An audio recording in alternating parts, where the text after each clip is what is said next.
Chapter 14. A Young Rajah. The moor was hidden in mist when the morning came and the rain had not stopped pouring down. There could be no going out of doors. Martha was so busy that Mary had no opportunity of talking to her, but in the afternoon she asked her to come and sit with her in the nursery. She came bringing the stocking she was always knitting when she was doing nothing else. "What's the matter with thee?" she asked as soon as they sat down. "That looks as if thou'd something to say." I have found out what the crying was," said Mary.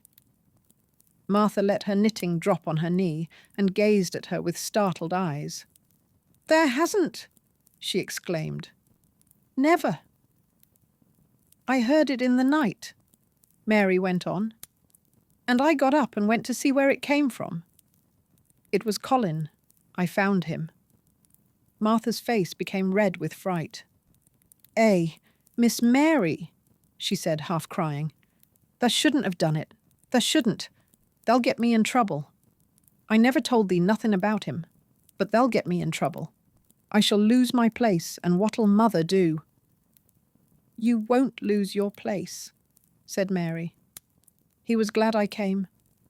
We talked and talked, and he said he was glad I came." "Was he?" cried Martha. "Art thou sure? Thou doesn't know what he's like when anything vexes him. He's a big lad to cry like a baby, but when he's in a passion, he'll fair scream just to frighten us. He knows us daren't call our souls our own." "He wasn't vexed," said Mary. "I asked him if I should go away, and he made me stay. He asked me questions, and I sat on a big footstool and talked to him about India and about the robin and gardens. He wouldn't let me go. He let me see his mother's picture. Before I left him, I sang him to sleep." Martha fairly gasped with amazement. "I can scarcely believe thee," she protested. "It's as if thou'd walked straight into a lion's den. If he'd been like he is most times, he'd have throwed himself into one of his tantrums and roused the house. He won't let strangers look at him. He let me look at him. I looked at him all the time, and he looked at me." "We stared," said Mary. "I don't know what to do," cried agitated Martha. "If Mrs. Medlock finds out, she'll think I broke orders and told thee, and I shall be packed back to mother." "He is not going to tell Mrs. Medlock anything about it yet. It's to be a sort of secret just at first," said Mary firmly. "And he says everybody is obliged to do as he pleases." "Aye, that's true enough. The bad lad," sighed Martha, wiping her forehead with her apron. "He says Mrs. Medlock must, and he wants me to come and talk to him every day, and you are to tell me when he wants me." "Me," said Martha. "I shall lose my place. I shall, for sure." "You can't if you are doing what he wants you to do, and everybody is ordered to obey him," Mary argued. "Does that mean to say," cried Martha with wide open eyes, "that he was nice to thee?" "I think he almost liked me," Mary answered. "Then that must have bewitched him," decided Martha, drawing a long breath. "Do you mean magic?" inquired Mary. "I've heard about magic in India, but I can't make it. I just went into his room, and I was so surprised to see him, I stood and stared. And then he turned round and stared at me, and he thought I was a ghost or a dream, and I thought perhaps he was. And it was so queer being there alone together in the middle of the night and not knowing about each other. And we began to ask each other questions. And when I asked him if I must go away, he said I must not." "The world's coming to an end," gasped Martha. "What is the matter with him?" asked Mary. "Nobody knows for sure and certain," said Martha. "Mr. Craven went off his head like when he was born. The doctors thought he'd have to be put in asylum. It was because Mrs. Craven died, like I told you. He wouldn't set eyes on the baby. He just raved and said it'd be another hunchback like him and it had better die." "Is Colin a hunchback?" Mary asked. "He didn't look like one." "He isn't yet," said Martha. But he began all wrong. Mother said that there was enough trouble and raging in the house to set any child wrong. They was afraid his back was weak, and they've always been taking care of it, keeping him lying down and not letting him walk. Once they made him wear a brace, but he fretted, so he was downright ill.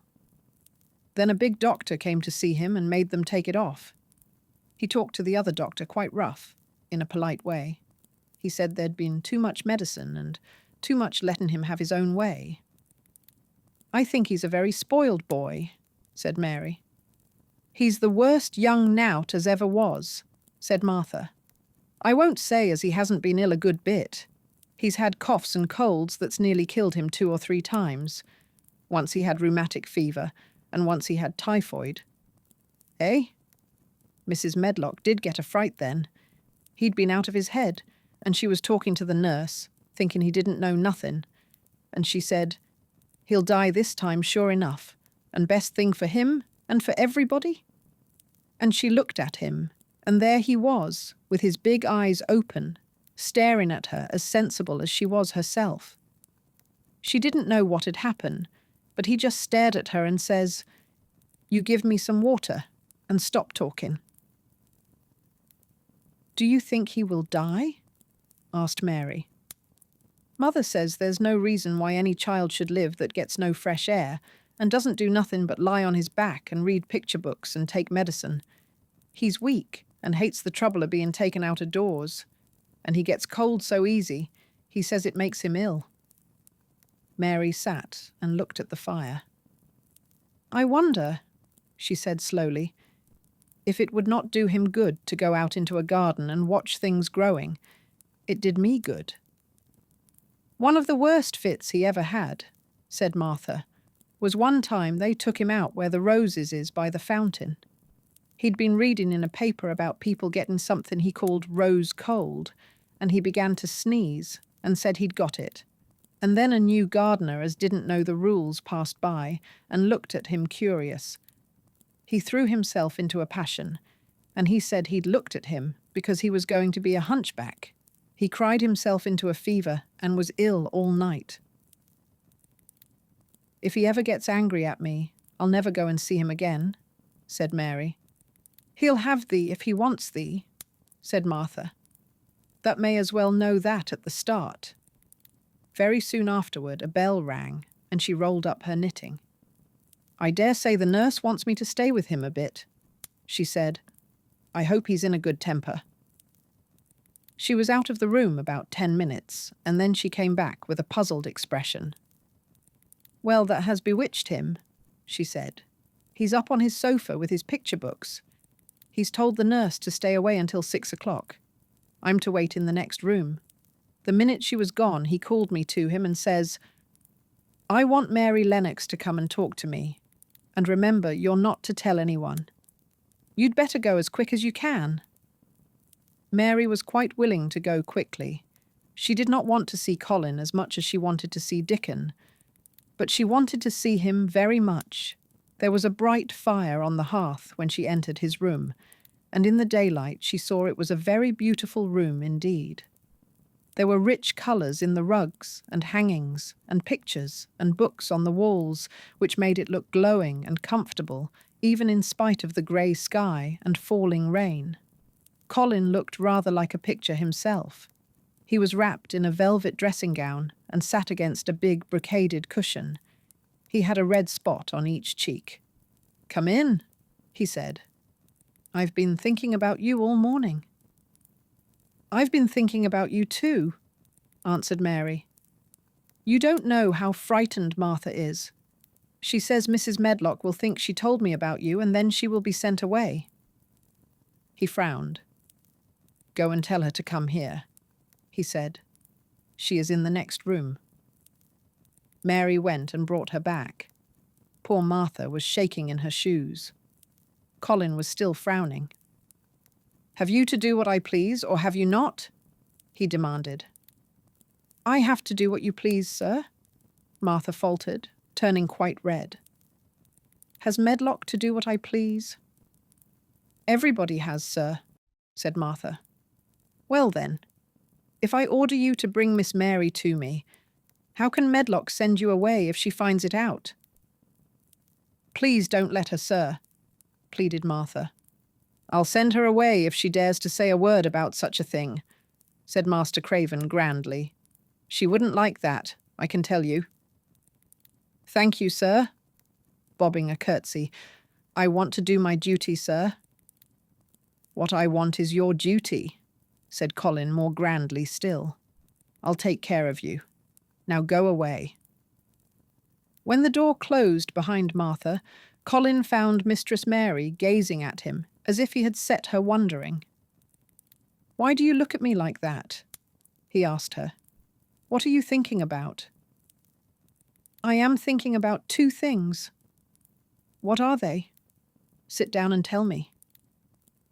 "This is the first one," said Mary, seating herself on the big stool. "Once in India, I saw a boy who was a Rajah.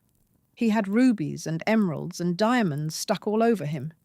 He spoke to his people just as you spoke to Martha. Everybody had to do everything he told them, in a minute. I think they would have been killed if they hadn't." "I shall make you tell me about Rajahs presently," he said. "But first tell me what the second thing was." "I was thinking," said Mary, "how different you are from Dickon." "Who is Dickon?" he said. "What a queer name." She might as well tell him, she thought. She could talk about Dickon without mentioning the secret garden. She had liked to hear Martha talk about him. Besides, she longed to talk about him. It would seem to bring him nearer. "He is Martha's brother. He is 12 years old," she explained. "He is not like anyone else in the world. He can charm foxes and squirrels and birds, just as the natives in India charm snakes. He plays a very soft tune on a pipe, and they come and listen." There were some big books on a table at his side, and he dragged one suddenly toward him. "There is a picture of a snake charmer in this," he exclaimed. "Come and look at it." The book was a beautiful one with superb coloured illustrations, and he turned to one of them. "Can he do that?" he asked eagerly. "He played on his pipe and they listened," Mary explained. "But he doesn't call it magic. He says it's because he lives on the moor so much, and he knows their ways. He says he feels sometimes as if he was a bird or a rabbit himself. He likes them so. I think he asked the robin questions. It seemed as if they talked to each other in soft chirps." Colin lay back on his cushion, and his eyes grew larger and larger, and the spots on his cheeks burned. "Tell me some more about him," he said. "He knows all about eggs and nests," Mary went on. "And he knows where foxes and badgers and otters live. He keeps them secret so that other boys won't find their holes and frighten them. He knows about everything that grows or lives on the moor." "Does he like the moor?" said Colin. "How can he when it's such a great, bare, dreary place?" "It's the most beautiful place," protested Mary. "Thousands of lovely things grow on it, and there are thousands of little creatures all busy building nests and making holes and burrows and chippering or singing or squeaking to each other. They are so busy and having such fun under the earth or in the trees or heather. It's their world." "How do you know all that?" said Colin, turning on his elbow to look at her. "I have never been there once, really," said Mary, suddenly remembering. "I only drove over it in the dark. I thought it was hideous. Martha told me about it first, and then Dickon. When Dickon talks about it, you feel as if you saw things and heard them, and as if you were standing in the heather with the sun shining and the gorse smelling like honey, and all full of bees and butterflies." "You never see anything if you are ill," said Colin restlessly. He looked like a person listening to a new sound in the distance and wondering what it was. "You can't if you stay in a room," said Mary. "I couldn't go on the moor," he said in a resentful tone. Mary was silent for a minute, and then she said something bold. "You might, sometime." He moved as if he were startled. "Go on the moor." "How could I? I am going to die." "How do you know?" said Mary unsympathetically. She didn't like the way he had of talking about dying. She did not feel very sympathetic. She felt rather as if he almost boasted about it. "Oh, I've heard it ever since I remember," he answered crossly. "They are always whispering about it and thinking I don't notice. They wish I would too." Mistress Mary felt quite contrary. She pinched her lips together. "If they wished I would," she said, "I wouldn't." "Who wishes you would?" "The servants. And of course Dr. Craven, because he would get Misselthwaite and be rich instead of poor. He daren't say so, but he always looks cheerful when I am worse. When I had typhoid fever, his face got quite fat. I think my father wishes it too." "I don't believe he does," said Mary quite obstinately. That made Colin turn and look at her again. "Don't you?" he said. And then he lay back on his cushion and was still, as if he were thinking. And there was quite a long silence. Perhaps they were both of them thinking strange things children do not usually think of.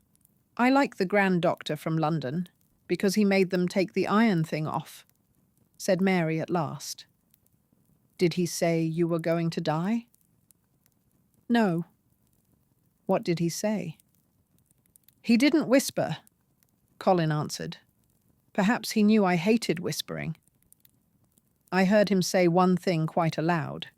He said, 'The lad might live if he would make up his mind to it. Put him in the humour.' It sounded as if he was in a temper." "I'll tell you who would put you in the humour, perhaps," said Mary, reflecting. She felt as if she would like this thing to be settled one way or the other. "I believe Dickon would.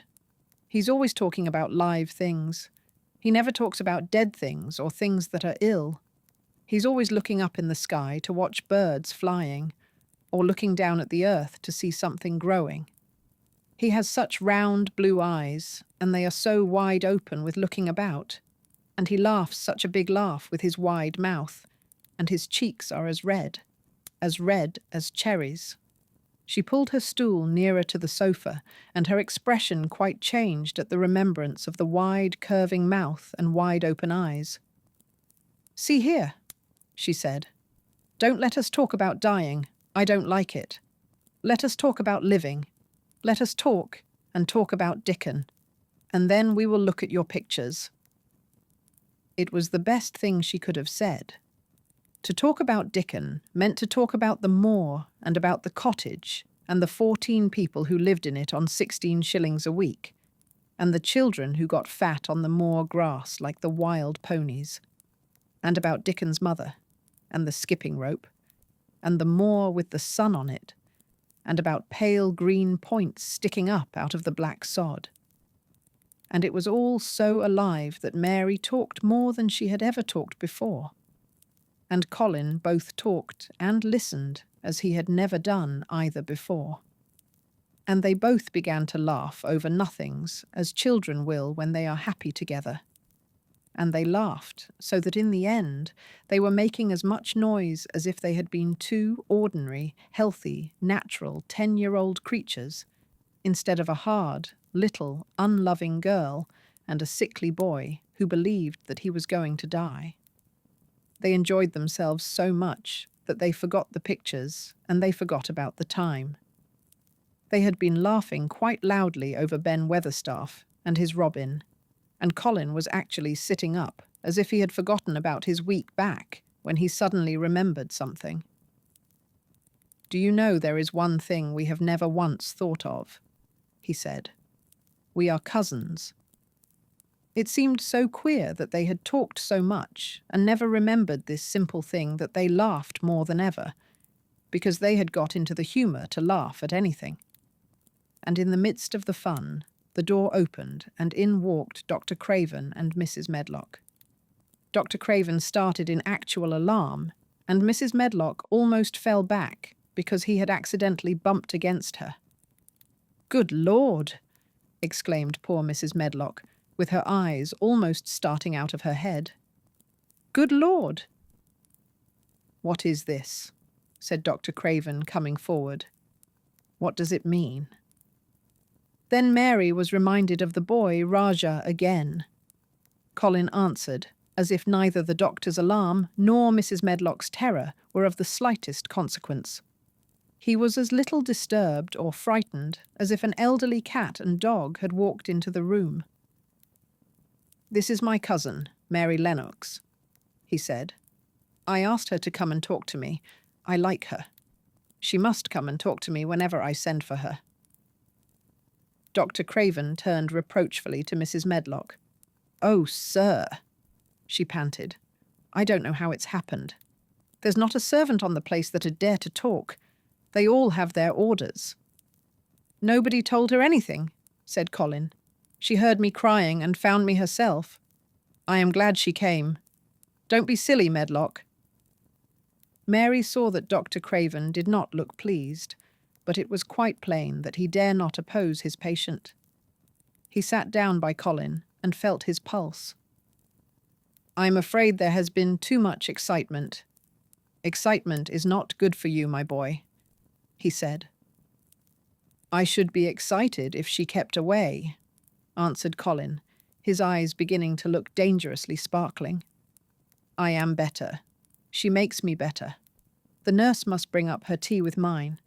We will have tea together."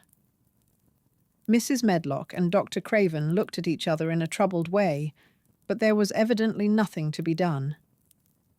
"He does look rather better, sir," ventured Mrs. Medlock. "But," thinking the matter over, "he looked better this morning before she came into the room." "She came into the room last night. She stayed with me a long time. She sang a Hindustani song to me and it made me go to sleep," said Colin. "I was better when I wakened up. I wanted my breakfast. I want my tea now. Tell Nurse Medlock." Dr. Craven did not stay very long. He talked to the nurse for a few minutes when she came into the room and said a few words of warning to Colin. He must not talk too much. He must not forget that he was ill. He must not forget that he was very easily tired. Mary thought that there seemed to be a number of uncomfortable things he was not to forget. Colin looked fretful and kept his strange, black-lashed eyes fixed on Dr. Craven's face. "I want to forget it," he said at last. "She makes me forget it. That is why I want her." Dr. Craven did not look happy when he left the room. He gave a puzzled glance at the little girl sitting on the large stool. She had become a stiff, silent child again as soon as he entered, and he could not see what the attraction was. The boy actually did look brighter, however, and he sighed rather heavily as he went down the corridor. "They are always wanting me to eat things when I don't want to," said Colin, as the nurse brought in the tea and put it on the table by the sofa. "Now, if you'll eat, I will. Those muffins look so nice and hot. Tell me about Rajah's." Chapter 15. Nest Building. After another week of rain, the high arch of blue sky appeared again, and the sun which poured down was quite hot. Though there had been no chance to see either the secret garden or Dickon, Mistress Mary had enjoyed herself very much. The week had not seemed long. She had spent hours of every day with Colin in his room, talking about Rajahs or gardens or Dickon and the cottage on the moor. They had looked at the splendid books and pictures, and sometimes Mary had read things to Colin, and sometimes he had read a little to her. When he was amused and interested, she thought he scarcely looked like an invalid at all, except that his face was so colourless and he was always on the sofa. "You are a sly young one to listen and get out of your bed, to go following things up like you did that night," Mrs. Medlock said once.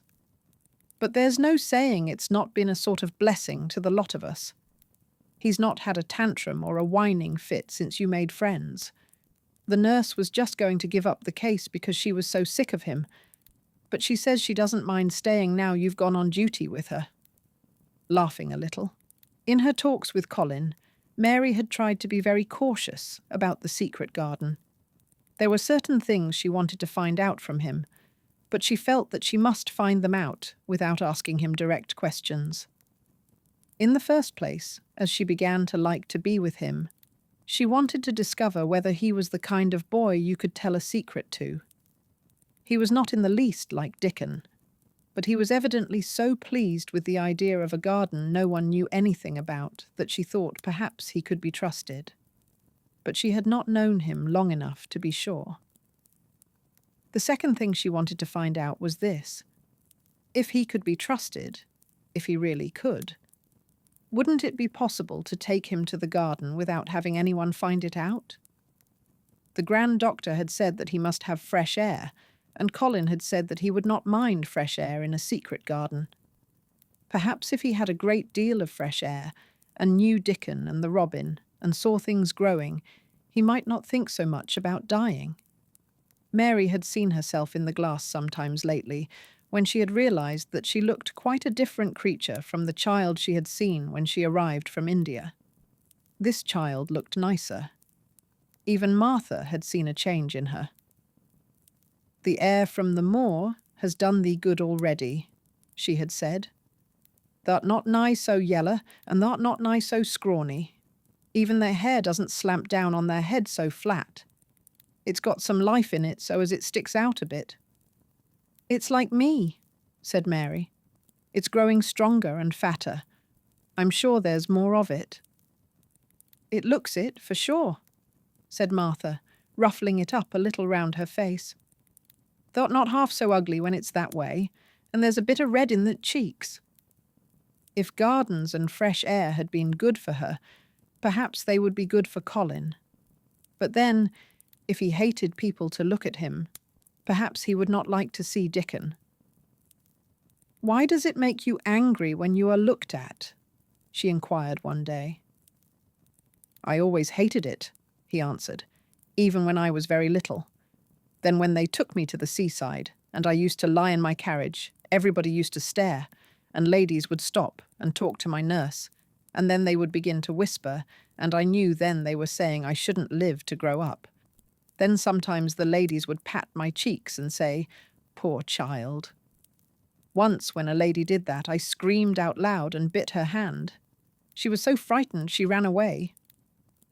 "She thought you had gone mad like a dog," said Mary, not at all admiringly.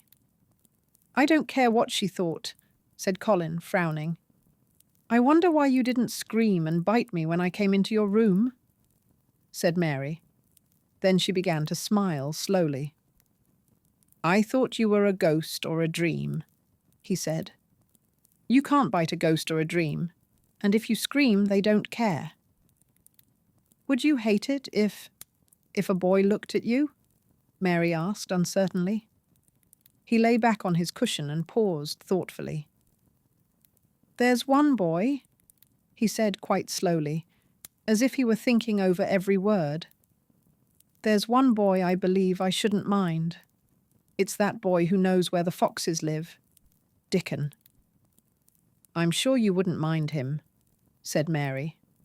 "The birds don't, and other animals," he said, still thinking it over.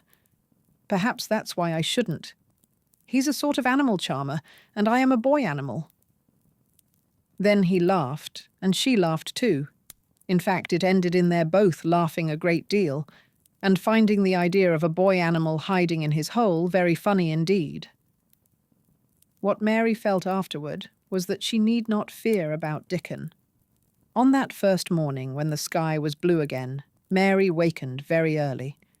The sun was pouring in slanting rays through the blinds, and there was something so joyous in the sight of it that she jumped out of bed and ran to the window.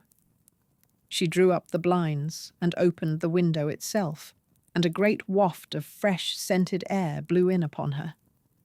The moor was blue, and the whole world looked as if something magic had happened to it. There were tender little fluting sounds here and there and everywhere, as if scores of birds were beginning to tune up for a concert. Mary put her hand out of the window and held it in the sun. "It's warm, warm," she said. "It will make the green points push up and up and up, and it will make the bulbs and roots work and struggle with all their might under the earth." She kneeled down and leaned out of the window as far as she could, breathing big breaths and sniffing the air until she laughed because she remembered what Dickon's mother had said about the end of his nose quivering like a rabbit's. "It must be very early," she said. "The little clouds are all pink, and I've never seen the sky look like this. No one is up. I don't even hear the stable boys." A sudden thought made her scramble to her feet. "I can't wait. I am going to see the garden." She had learned to dress herself by this time, and she put on her clothes in 5 minutes. She knew a small side door which she could unbolt herself, and she flew downstairs in her stocking feet and put on her shoes in the hall. She unchained and unbolted and unlocked, and when the door was open, she sprang across the step with one bound. And there she was, standing on the grass, which seemed to have turned green, and with the sun pouring down on her, and warm, sweet wafts about her, and the fluting and twittering and singing coming from every bush and tree. She clasped her hands for pure joy, and looked up in the sky, and it was so blue and pink and pearly and white and flooded with springtime light that she felt as if she must flute and sing aloud herself, and knew that thrushes and robins and skylarks could not possibly help it. She ran around the shrubs and paths toward the secret garden. "It is all different already," she said. "The grass is greener, and things are sticking up everywhere, and things are uncurling, and green buds of leaves are showing. This afternoon I am sure Dickon will come." The long, warm rain had done strange things to the herbaceous beds which bordered the walk by the lower wall. There were things sprouting and pushing out from the roots of clumps of plants, and there were actually here and there glimpses of royal purple and yellow unfurling among the stems of crocuses. 6 months before, Mistress Mary would not have seen how the world was waking up, but now she missed nothing. When she had reached the place where the door hid itself under the ivy, she was startled by a curious loud sound. It was the caw of a crow, and it came from the top of the wall. And when she looked up, there sat a big, glossy-plumaged blue-black bird, looking down at her very wisely indeed. She had never seen a crow so close before, and he made her a little nervous. But the next moment he spread his wings and flapped away across the garden. She hoped he was not going to stay inside, and she pushed the door open, wondering if he would. When she got fairly into the garden, she saw that he probably did intend to stay, because he had alighted on a dwarf apple tree, and under the apple tree was lying a little reddish animal with a bushy tail, and both of them were watching the stooping body and rust-red head of Dickon, who was kneeling on the grass working hard. Mary flew across the grass to him. "Oh, Dickon! Dickon!" she cried out. "How could you get here so early? How could you? The sun has only just got up." He got up himself, laughing and glowing and tousled, his eyes like a bit of the sky. "Eh," he said. "I was up long before him. How could I have stayed abed? The world's all fair begun again this morning, it has. And it's workin' and hummin' and scratchin' and pipin' and nest-buildin' and breathin' out sense, till you've got to be out on it 'stead o' lyin' on your back. When the sun did jump up, the moor went mad for joy, and I was in the midst of the heather, and I run like mad myself, shoutin' and singin'. And I come straight here. I couldn't have stayed away. Why, the garden was lyin' here waitin'." Mary put her hands on her chest, panting, as if she had been running herself. "Oh, Dickon, Dickon," she said. "I'm so happy I can scarcely breathe."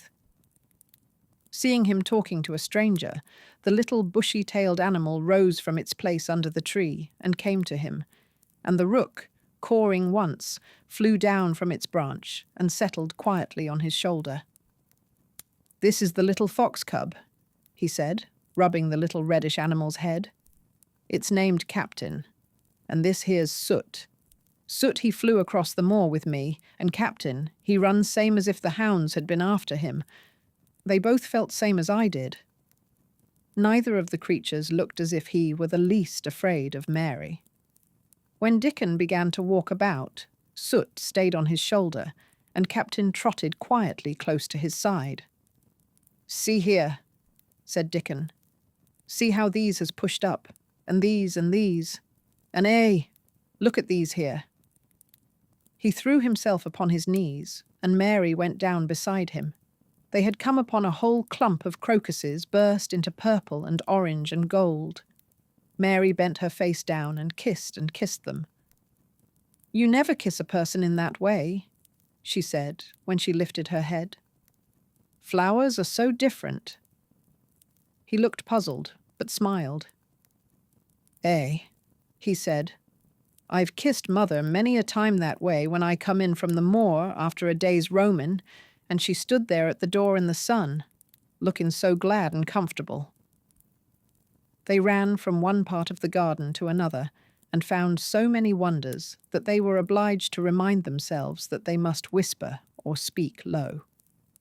He showed her swelling leaf buds on rose branches which had seemed dead. He showed her 10,000 new green points pushing through the mould. They put their eager young noses close to the earth and sniffed its warmed springtime breathing.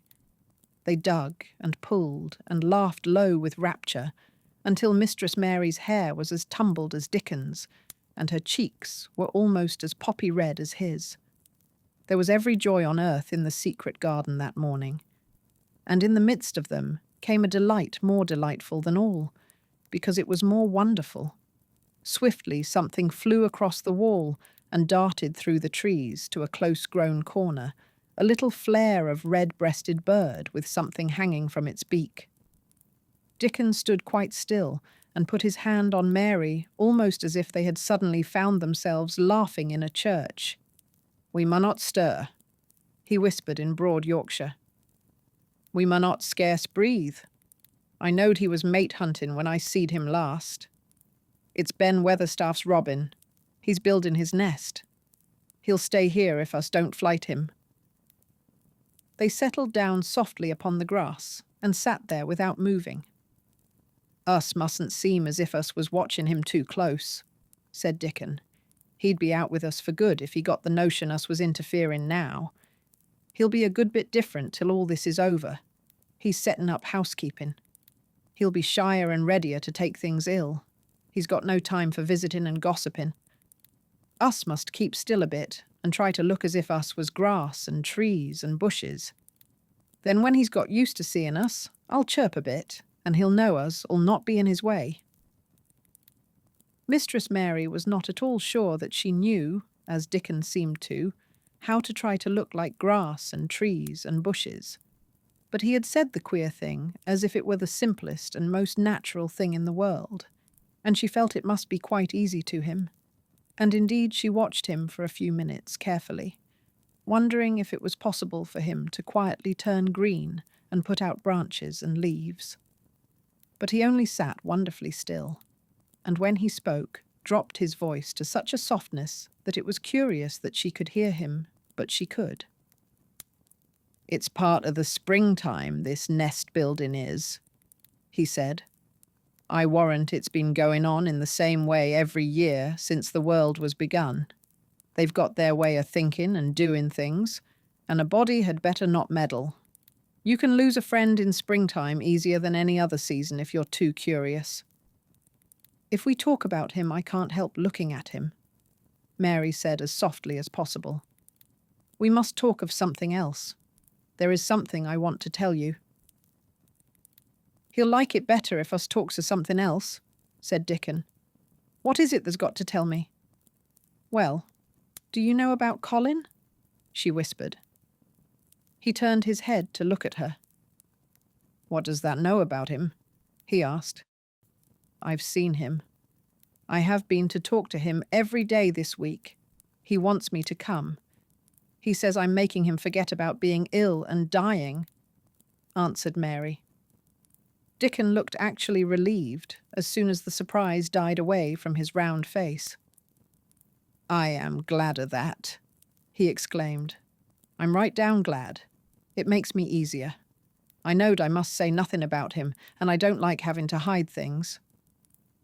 "Don't you like hiding the garden?" said Mary. "I'll never tell about it," he answered. "But I says to Mother, 'Mother,' I says, 'I got a secret to keep. It's not a bad un, that knows that. It's no worse than hiding where a bird's nest is.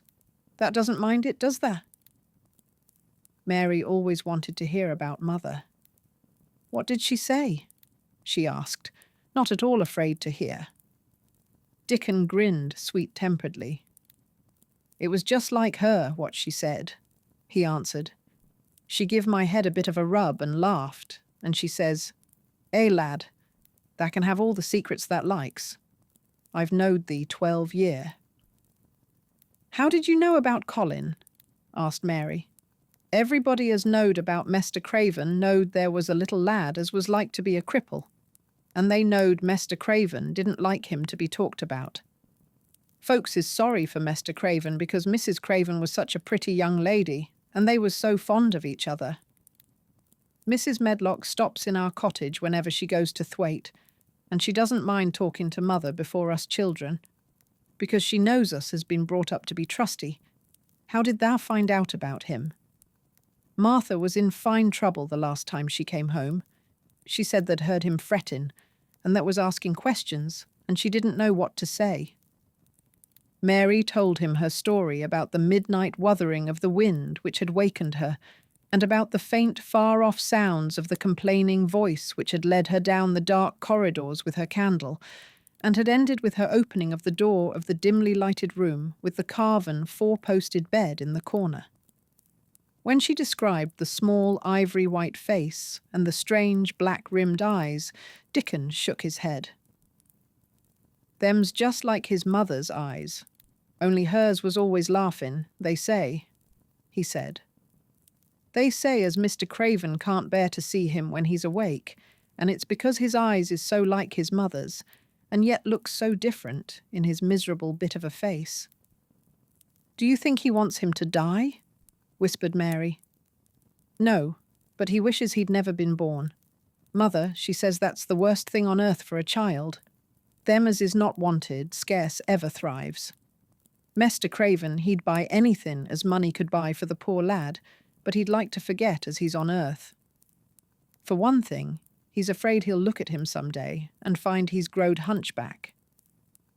"Colin's so afraid of it himself that he won't sit up," said Mary. "He says he's always thinking that if he should feel a lump coming he should go crazy and scream himself to death." "Eh, he oughtn't to lie there thinking things like that," said Dickon. "No lad could get well as thought them sort of things." The fox was lying on the grass close by him, looking up to ask for a pat now and then, and Dickon bent down and rubbed his neck softly and thought a few minutes in silence. Presently he lifted his head and looked round the garden. "When first we got in here," he said, "it seemed like everything was grey. Look round now and tell me if that doesn't see a difference." Mary looked and caught her breath a little. "Why?" she cried. "The grey wall is changing. It is as if a green mist were creeping over it. It's almost like a green gauze veil." "Aye," said Dickon, "and it'll be greener and greener till the grey's all gone. Can that guess what I was thinking?" "I know it was something nice," said Mary eagerly. "I believe it was something about Colin. I was thinking that if he was out here he wouldn't be watching for lumps to grow on his back. He'd be watching for buds to break on the rose bushes, and he'd likely be healthier," explained Dickon. "I was wondering if us could ever get him in the humour to come out here and lie under the trees in his carriage." "I've been wondering that myself," I've thought of it almost every time I've talked to him, said Mary. I've wondered if he could keep a secret, and I've wondered if we could bring him here without anyone seeing us. I thought perhaps you could push his carriage. The doctor said he must have fresh air, and if he wants us to take him out, no one dare disobey him. He won't go out for other people, and perhaps they will be glad if he will go out with us. He could order the gardeners to keep away so they wouldn't find out. Dickon was thinking very hard as he scratched Captain's back. It'd be good for him, I'll warrant, he said.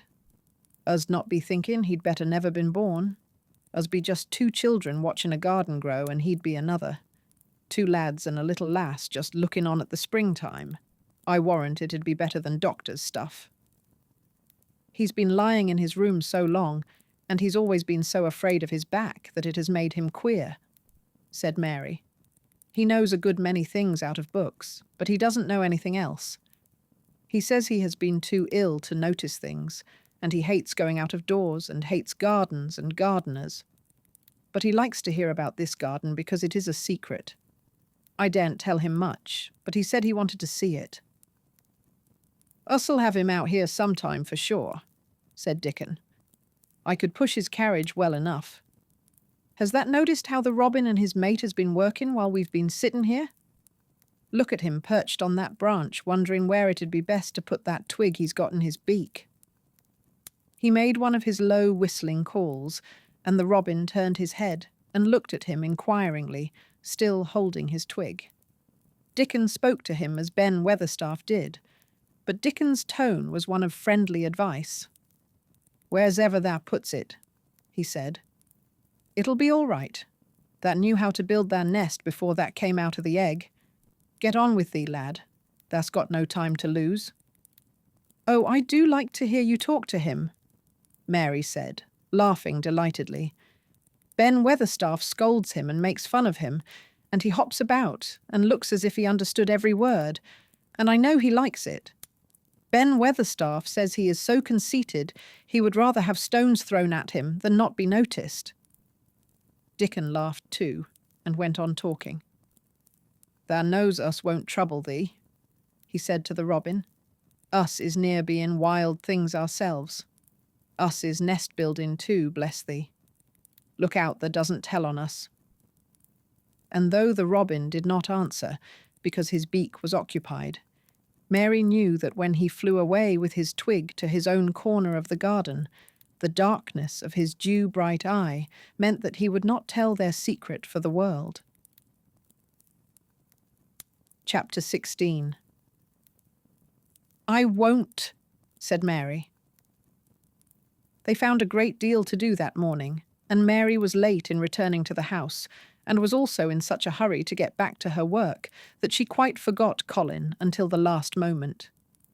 Tell Colin that I can't come and see him yet, she said to Martha. I'm very busy in the garden. Martha looked rather frightened. Hey, Miss Mary, she said. It may put him all out of humour when I tell him that. But Mary was not as afraid of him as other people were, and she was not a self-sacrificing person. I can't stay, she answered. Dickon's waiting for me, and she ran away. The afternoon was even lovelier and busier than the morning had been. Already nearly all the weeds were cleared out of the garden, and most of the roses and trees had been pruned or dug about. Dickon had brought a spade of his own, and he had taught Mary to use all her tools, so that by this time it was plain that though the lovely wild place was not likely to become a gardener's garden, it would be a wilderness of growing things before the springtime was over. There'll be apple blossoms and cherry blossoms overhead, Dickon said, working away with all his might. And there'll be peach and plum trees in bloom against the walls, and the grass'll be a carpet of flowers. The little fox and the rook were as happy and busy as they were, and the robin and his mate flew backward and forward like tiny streaks of lightning. Sometimes the rook flapped his black wings and soared away over the treetops in the park. Each time he came back and perched near Dickon and cawed several times as if he were relating his adventures. and Dickon talked to him just as he had talked to the robin. Once, when Dickon was so busy that he did not answer him at first, Soot flew onto his shoulders and gently tweaked his ear with his large beak.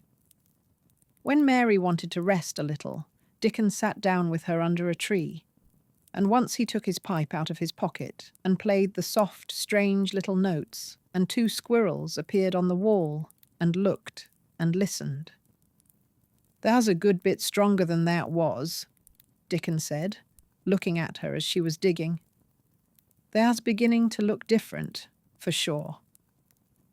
Mary was glowing with exercise and good spirits. "I'm getting fatter and fatter every day," she said quite exultantly. "Mrs. Medlock will have to get me some bigger dresses. Martha says my hair is growing thicker. It isn't so flat and stringy." The sun was beginning to set and sending deep gold-coloured rays slanting under the trees when they parted. "It'll be fine tomorrow," said Dickon. "I'll be at work by sunrise?" "So will I," said Mary. She ran back to the house as quickly as her feet would carry her. She wanted to tell Colin about Dickon's fox cub and the rook, and about what the springtime had been doing. She felt sure he would like to hear. So it was not very pleasant when she opened the door of her room to see Martha standing waiting for her with a doleful face. "What is the matter?" she asked. "What did Colin say when you told him I couldn't come?" "Eh," said Martha. "I wish they'd gone. He was nigh going into one of his tantrums. There's been a nice to-do all afternoon to keep him quiet. He would watch the clock all the time." Mary's lips pinched themselves together. She was no more used to considering other people than Colin was, and she saw no reason why an ill-tempered boy should interfere with the thing she liked best. She knew nothing about the pitifulness of people who had been ill and nervous, and who did not know that they could control their tempers and need not make other people ill and nervous too. When she had had a headache in India, she had done her best to see that everybody else also had a headache or something quite as bad. And she felt she was quite right. But of course now she felt that Colin was quite wrong. He was not on his sofa when she went into his room. He was lying flat on his back in bed, and he did not turn his head toward her as she came in. This was a bad beginning, and Mary marched up to him with her stiff manner. "Why didn't you get up?" she said. "I did get up this morning when I thought you were coming," he answered, without looking at her. "I made them put me back in bed this afternoon. My back ached, and my head ached, and I was tired. Why didn't you come?" "I was working in the garden with Dickon," said Mary. Colin frowned and condescended to look at her. "I won't let that boy come here if you go and stay with him instead of coming to talk to me," he said. Mary flew into a fine passion. She could fly into a passion without making a noise. She just grew sour and obstinate and did not care what happened. "If you send Dickon away, I'll never come into this room again," she retorted. "You'll have to if I want you," said Colin. "I won't," said Mary. "I'll make you," said Colin. "They shall drag you in." "Shall they, Mr. Rajah?" said Mary fiercely. "They may drag me in, but they can't make me talk when they get me here. I'll sit and clench my teeth and never tell you one thing. I won't even look at you. I'll stare at the floor." They were a nice, agreeable pair as they glared at each other. If they had been 2 little street boys, they would have sprung at each other and had a rough and tumble fight. As it was, they did the next thing to it. "You are a selfish thing," cried Colin. "What are you?" said Mary. "Selfish people always say that. Anyone is selfish who doesn't do what they want. You're more selfish than I am. You're the most selfish boy I ever saw." "I'm not," snapped Colin. "I'm not as selfish as your fine Dickon is. He keeps you playing in the dirt when he knows I am all by myself. He's selfish, if you like." Mary's eyes flashed fire. "He's nicer than any other boy that ever lived," she said. He's like an angel." It might sound rather silly to say that, but she did not care. "A nice angel," Colin sneered ferociously. "He's a common cottage boy off the moor." "He's better than a common Rajah," retorted Mary. "He's 1,000 times better." Because she was the stronger of the two, she was beginning to get the better of him. The truth was that he had never had a fight with anyone like himself in his life, and, upon the whole, it was rather good for him, though neither he nor Mary knew anything about that. He turned his head on his pillow and shut his eyes, and a big tear was squeezed out and ran down his cheek. He was beginning to feel pathetic and sorry for himself, not for anyone else. "I'm not as selfish as you, because I'm always ill, and I'm sure there is a lump coming on my back," he said, "and I am going to die besides." "You're not," contradicted Mary unsympathetically. He opened his eyes quite wide with indignation. He had never heard such a thing said before. He was at once furious and slightly pleased, if a person could be both at the same time. "I'm not," he cried. "I am. You know I am. Everybody says so." "I don't believe it," said Mary sourly. "You just say that to make people sorry. I believe you're proud of it. I don't believe it. If you were a nice boy, it might be true, but you're too nasty." In spite of his invalid back, Colin sat up in bed in quite a healthy rage. "Get out of the room," he shouted, and he caught hold of his pillow and threw it at her. He was not strong enough to throw it far, and it only fell at her feet, but Mary's face looked as pinched as a nutcracker. "I'm going," she said, "and I won't come back." She walked to the door, and when she reached it, she turned round and spoke again. "I was going to tell you all sorts of nice things," she said. "Dickon brought his fox and his rook, and I was going to tell you all about them. Now I won't tell you a single thing." She marched out of the door and closed it behind her, and there, to her great astonishment, she found the trained nurse standing as if she had been listening, and, more amazing still, she was laughing. She was a big, handsome young woman who ought not to have been a trained nurse at all, as she could not bear invalids, and she was always making excuses to leave Colin to Martha or anyone else who would take her place. Mary had never liked her, and she simply stood and gazed up at her as she stood giggling into her handkerchief. "What are you laughing at?" she asked her. "At you two young ones," said the nurse. "It's the best thing that could happen to the sickly, pampered thing to have someone to stand up to him that's as spoiled as himself." And she laughed into her handkerchief again. If he'd had a young vixen of a sister to fight with, it would have been the saving of him. "Is he going to die?" "I don't know, and I don't care," said the nurse. "Hysterics and temper are half what ails him." "What are hysterics?" asked Mary. "You'll find out if you work him into a tantrum after this, but at any rate you've given him something to have hysterics about, and I'm glad of it." Mary went back to her room, not feeling at all as she had felt when she had come in from the garden. She was cross and disappointed, but not at all sorry for Colin. She had looked forward to telling him a great many things, and she had meant to try to make up her mind whether it would be safe to trust him with the great secret. She had been beginning to think it would be, but now she had changed her mind entirely. She would never tell him, and he could stay in his room and never get any fresh air and die if he liked. It would serve him right. She felt so sour and unrelenting that for a few minutes she almost forgot about Dickon and the green veil creeping over the world and the soft wind blowing down from the moor. Martha was waiting for her, and the trouble in her face had been temporarily replaced by interest and curiosity. There was a wooden box on the table, and its cover had been removed and revealed that it was full of neat packages. "Mr. Craven sent it to you," said Martha. "It looks as if it had picture books in it."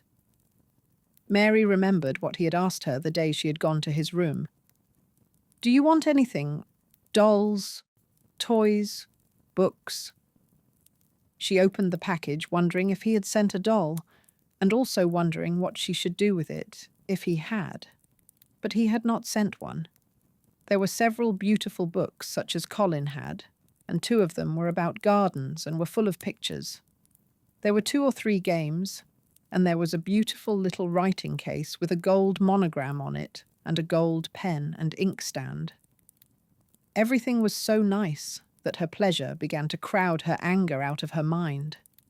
She had not expected him to remember her at all, and her hard little heart grew quite warm. "I can write better than I can print," she said, "and the first thing I shall write with that pen will be a letter to tell him I am much obliged."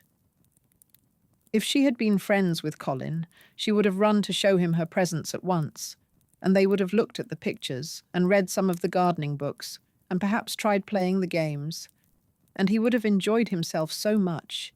He would never once have thought he was going to die, or have put his hand on his spine to see if there was a lump coming. He had a way of doing that, which she could not bear. It gave her an uncomfortable, frightened feeling, because he always looked so frightened himself. He said that if he felt even quite a little lump some day, he should know his hunch had begun to grow. Something he had heard Mrs. Medlock whispering to the nurse had given him the idea, and he had thought over it in secret until it was quite firmly fixed in his mind. Mrs. Medlock had said his father's back had begun to show its crookedness in that way when he was a child. He had never told anyone but Mary that most of his tantrums, as they called them, grew out of his hysterical, hidden fear. Mary had been sorry for him when he had told her. "He always began to think about it when he was cross or tired," she said to herself. "And he has been cross today. Perhaps he's been thinking about it all afternoon." She stood still, looking down at the carpet and thinking. "I said I would never go back again." She hesitated, knitting her brows. "But perhaps, just perhaps, I will go and see, if he wants me, in the morning. Perhaps he'll try to throw his pillow at me again, but I think I'll go." Chapter 17. A Tantrum. She had got up very early in the morning and had worked hard in the garden, and she was tired and sleepy. So as soon as Martha had brought her supper and she had eaten it, she was glad to go to bed. As she laid her head on the pillow, she murmured to herself, "I'll go out before breakfast and work with Dickon, and then afterward, I believe, I'll go to see him." She thought it was the middle of the night when she was wakened by such dreadful sounds that she jumped out of bed in an instant. What was it? What was it? The next minute she felt quite sure she knew. Doors were opened and shut, and there were hurrying feet in the corridors, and someone was crying and screaming at the same time, screaming and crying in a horrible way. "It's Colin," she said. "He's having one of those tantrums the nurse called hysterics. How awful it sounds." As she listened to the sobbing screams, she did not wonder that people were so frightened that they gave him his own way in everything rather than hear them. She put her hands over her ears and felt sick and shivering. "I don't know what to do. I don't know what to do," she kept saying. "I can't bear it." Once she wondered if he would stop if she dared go to him, and then she remembered how he had driven her out of the room and thought that perhaps the sight of her might make him worse. Even when she pressed her hands more tightly over her ears, she could not keep the awful sounds out. She hated them so, and was so terrified by them, that suddenly they began to make her angry, and she felt as if she should like to fly into a tantrum herself and frighten him as he was frightening her. She was not used to anyone's tempers, but her own. She took her hands from her ears and sprang up and stamped her foot. He ought to be stopped. Somebody ought to make him stop. Somebody ought to beat him, she cried out. Just then, She heard feet almost running down the corridor, and her door opened, and the nurse came in. She was not laughing now by any means. She even looked rather pale. "He's worked himself into hysterics," she said in a great hurry. "He'll do himself harm. No one can do anything with him. You come and try, like a good child. He likes you." "He turned me out of the room this morning," said Mary, stamping her foot with excitement. The stamp rather pleased the nurse. The truth was that she had been afraid she might find Mary crying and hiding her head under the bedclothes. "That's right," she said. "You're in the right humour. You go and scold him. Give him something new to think of. Do go, child, as quick as ever you can." It was not until afterward that Mary realised that the thing had been funny as well as dreadful. That it was funny that all the grown-up people were so frightened that they came to a little girl just because they guessed she was almost as bad as Colin himself. She flew along the corridor, and the nearer she got to the screams, the higher her temper mounted. She felt quite wicked by the time she reached the door. She slapped it open with her hand and ran across the room to the four-posted bed. "You stop!" she almost shouted. "You stop! I hate you. Everybody hates you. I wish everybody would run out of the house and let you scream yourself to death. You will scream yourself to death in a minute, and I wish you would." A nice, sympathetic child could neither have thought nor said such things. But it just happened that the shock of hearing them was the best possible thing for this hysterical boy whom no one had ever dared to restrain or contradict. He had been lying on his face, beating his pillow with his hands, and he actually almost jumped around. He turned so quickly at the sound of the furious little voice. His face looked dreadful, white and red and swollen, and he was gasping and choking. But savage little Mary did not care an atom. "If you scream another scream," she said, "I'll scream too. And I can scream louder than you can, and I'll frighten you. I'll frighten you." He actually had stopped screaming because she had startled him so. The scream which had been coming almost choked him. The tears were streaming down his face, and he shook all over. "I can't stop," he gasped and sobbed. I can't. "You can," shouted Mary.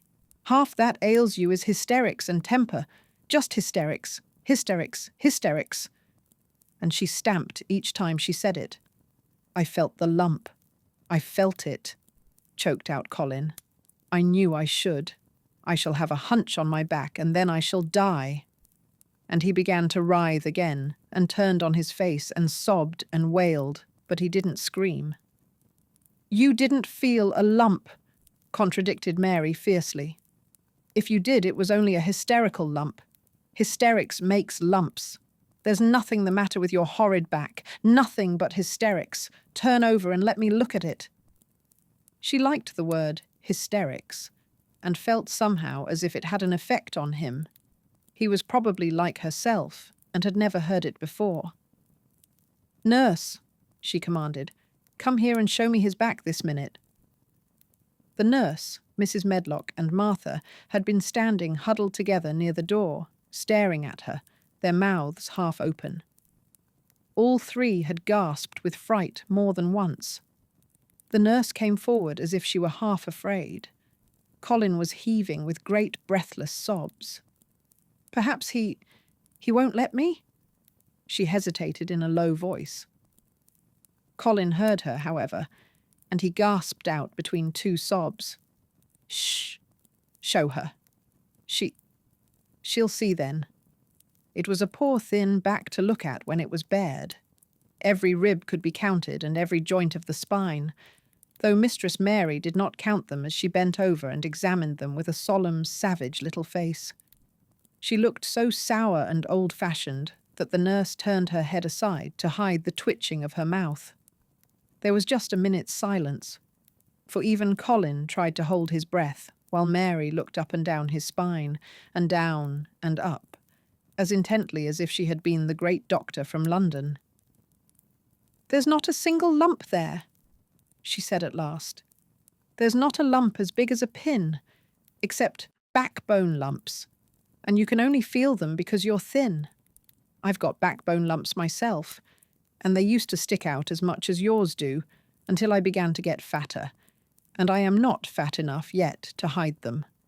There's not a lump as big as a pin.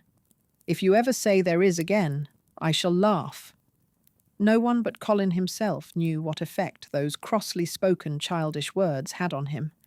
If he had ever had anyone to talk to about his secret terrors, if he had ever dared to let himself ask questions, if he had had childish companions and had not lain on his back in the huge closed house, breathing an atmosphere heavy with the fears of people who were most of them ignorant and tired of him, he would have found out that most of his fright and illness was created by himself. But he had lain and thought of himself and his aches and weariness for hours and days and months and years. And now that an angry, unsympathetic little girl insisted obstinately that he was not as ill as he thought he was, he actually felt as if she might be speaking the truth. "I didn't know," ventured the nurse, "that he thought he had a lump on his spine. His back is weak because he won't try to sit up. I could have told him there was no lump there." Colin gulped and turned his face a little to look at her. Could you?" he said pathetically. "Yes, sir." "There," said Mary, and she gulped too. Colin turned on his face again, and but for his long-drawn, broken breaths, which were the dying down of his storm of sobbing, he lay still for a minute, though great tears streamed down his face and wet the pillow. Actually, the tears meant that a curious great relief had come to him. Presently he turned and looked at the nurse again, and strangely enough, he was not like a Rajah at all as he spoke to her. "Do you think I could live to grow up?" he said. The nurse was neither clever nor soft-hearted, but she could repeat some of the London doctor's words. "You probably will if you will do what you are told to do and not give way to your temper, and stay out a great deal in the fresh air." Colin's tantrum had passed, and he was weak and worn out with crying, and this perhaps made him feel gentle. He put out his hand a little toward Mary, and I'm glad to say that, her own tantrum having passed, she was softened too, and met him halfway with her hand, so that it was a sort of making up. I'll go out with you, Mary," he said. "I shan't hate fresh air if we can find—" He remembered just in time to stop himself from saying, "if we can find the secret garden." And he ended, "I shall like to go out with you if Dickon will come and push my chair. I do so want to see Dickon and the fox and the crow." The nurse remade the tumbled bed and shook and straightened the pillows. Then she made Colin a cup of beef tea and gave a cup to Mary, who really was very glad to get it after her excitement. Mrs. Medlock and Martha gladly slipped away, and after everything was neat and calm and in order, the nurse looked as if she would very gladly slip away also. She was a healthy young woman who resented being robbed of her sleep, and she yawned quite openly as she looked at Mary, who had pushed her big footstool close to the four-posted bed and was holding Colin's hand. "You must go back and get your sleep out," she said.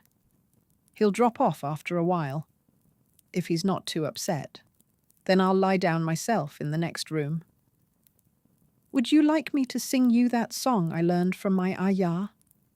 Mary whispered to Colin. His hand pulled hers gently, and he turned his tired eyes on her appealingly. "Oh, yes," he answered. "It's such a soft song. I shall go to sleep in a minute." "I will put him to sleep," Mary said to the yawning nurse. "You can go if you like." "Well," said the nurse, with an attempt at reluctance, "if he doesn't go to sleep in half an hour, you must call me." "Very well," answered Mary. The nurse was out of the room in a minute, and as soon as she was gone, Colin pulled Mary's hand again. "I almost told," he said, "but I stopped myself in time. I won't talk, and I'll go to sleep. But you said you had a whole lot of nice things to tell me. Have you? Do you think you have found out anything at all about the way into the secret garden?" Mary looked at his poor little tired face and swollen eyes, and her heart relented. "Yes," she answered. "I think I have. And if you will go to sleep, I will tell you tomorrow." His hand quite trembled. "Oh, Mary," he said. "Oh, Mary. If I could get into it, I think I should live to grow up. Do you suppose that instead of singing the Ayah song, you could just tell me softly as you did that first day what you imagine it looks like inside? I am sure it will make me go to sleep." "Yes," answered Mary. "Shut your eyes." He closed his eyes and lay quite still, and she held his hand and began to speak very slowly and in a very low voice. "I think it has been left alone so long, that it has grown all into a lovely tangle. I think the roses have climbed and climbed and climbed until they hang from the branches and walls and creep over the ground, almost like a strange grey mist. Some of them have died, but many are alive, and when the summer comes, there will be curtains and fountains of roses. I think the ground is full of daffodils and snowdrops and lilies and iris working their way out of the dark. Now the spring has begun. Perhaps. The soft drone of her voice was making him stiller and stiller, and she saw it and went on. Perhaps they are coming up through the grass.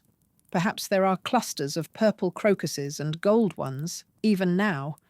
Perhaps the leaves are beginning to break out and uncurl. And perhaps the grey is changing, and a green gauze veil is creeping and creeping over everything. And the birds are coming to look at it, because it is so safe and still. And perhaps, very softly and slowly indeed, the robin has found a mate and is building a nest." And Colin was asleep. Chapter 18. The Munnot Waste No Time. Of course Mary did not waken early the next morning. She slept late because she was tired. And when Martha brought her breakfast, she told her that though Colin was quite quiet, he was ill and feverish, as he always was, after he had worn himself out with a fit of crying. Mary ate her breakfast slowly as she listened. "He says he wishes that would please go and see him as soon as thou can," Martha said. "It's queer what a fancy he's took to thee. Thou did give it him last night for sure, didn't thou? Nobody else would have dared to do it. Eh, poor lad. He's been spoiled till salt won't save him. Mother says, as the two worst things as can happen to a child is never to have his own way, or always to have it. She doesn't know which is the worst. That was in a fine temper the self too. But he says to me when I went into his room, 'Please ask Miss Mary if she'll please come and talk to me.' Think of him saying please. Will you go, miss?" "I'll run and see Dickon first," said Mary. "No, I'll go and see Colin first and tell him. I know what I'll tell him." With a sudden inspiration. She had her hat on when she appeared in Colin's room, and for a second he looked disappointed. He was in bed, and his face was pitifully white, and there were dark circles round his eyes. "I'm glad you came," he said. "My head aches, and I ache all over because I'm so tired. Are you going somewhere?" Mary went and leaned against his bed. "I won't be long," she said. "I'm going to Dickon, but I'll come back. Colin, it's something about the secret garden." His whole face brightened, and a little colour came into it. "Oh, is it?" he cried out. "I dreamed about it all night. I heard you say something about grey changing into green, and I dreamed I was standing in a place all filled with trembling little green leaves, and there were birds on nests everywhere, and they looked so soft and still. I'll lie and think about it until you come back." In 5 minutes, Mary was with Dickon in their garden. The fox and the crow were with him again, and this time he had brought 2 tame squirrels. "I came over on the pony this morning," he said. "Eh? He is a good little chap. Jump is. I brought these 2 in my pockets. This here one he's called Nut, and this here other one's called Shell." When he said Nut, one squirrel leaped onto his right shoulder, and when he said Shell, the other one leapt onto his left shoulder. When they sat down on the grass with Captain curled at their feet, Soot solemnly listening on a tree, and Nut and Shell nosing about close to them, it seemed to Mary that it would be scarcely bearable to leave such delightfulness. But when she began to tell her story somehow, the look in Dickon's funny face gradually changed her mind. She could see he felt sorrier for Colin than she did. He looked up at the sky and all about him. "Just listen to them birds. The world seems full of 'em, all whistling and piping," he said. "Look at 'em darting about and hearken at 'em calling to each other. Come springtime seems like as if all the world's calling. The leaves is uncurling so you can see 'em, and, my word, the nice smells there is about," sniffing with his happy turned-up nose. "And that poor lad lying shut up and seeing so little that he gets to thinking of things as sets him screaming. Eh, my, we mun get him out here. We mun get him watching and listening and sniffing up the air and get him just soaked through with sunshine. And we mun not lose no time about it." When he was very much interested, he often spoke quite broad Yorkshire, though at other times he tried to modify his dialect so that Mary could better understand. But she loved his broad Yorkshire, and had in fact been trying to learn to speak it herself. So she spoke a little now. "Aye, that we mun," she said, which meant, "Yes, indeed we must." "I'll tell thee what us'll do first," she proceeded, and Dickon grinned, because when the little wench tried to twist her tongue into speaking Yorkshire, it amused him very much. "He's took a gradely fancy to thee. He wants to see thee, and he wants to see Soot and Captain. When I go back to the house to talk to him, I'll ax him if that canna come and see him tomorrow morning, and bring their creatures with thee. And then, in a bit, when there's more leaves out, and happen a bud or 2, we'll get him to come out, and that shall push him in his chair, and we'll bring him here and show him everything." When she stopped, she was quite proud of herself. She had never made a long speech in Yorkshire before, and she had remembered very well. "That mun talk a bit o' Yorkshire like that to Mester Colin," Dickon chuckled. "They'll make him laugh, and there's nowt as good for ill folk as laughing is. Mother says she believes as half a hour's good laugh every morning 'ud cure a chap as was making ready for typhus fever." "I'm going to talk Yorkshire to him this very day," said Mary, chuckling herself. The garden had reached the time when every day and every night it seemed as if magicians were passing through it, drawing loveliness out of the earth and the boughs with wands. It was hard to go away and leave it all, particularly as Nut had actually crept onto her dress, and Shell had scrambled down the trunk of the apple tree they sat under and stayed there looking at her with inquiring eyes. But she went back to the house, and when she sat down close to Colin's bed, he began to sniff, as Dickon did, though not in such an experienced way. "You smell like flowers and fresh things," he cried out quite joyously. "What is it you smell of?" "It's cool and warm and sweet all at the same time." "It's the wind from the moor," said Mary. "It comes a-sittin' on the grass under a tree with Dickon and with Captain and Soot and Nut and Shell. It's the springtime and out-o-doors and sunshine as smells so gradely."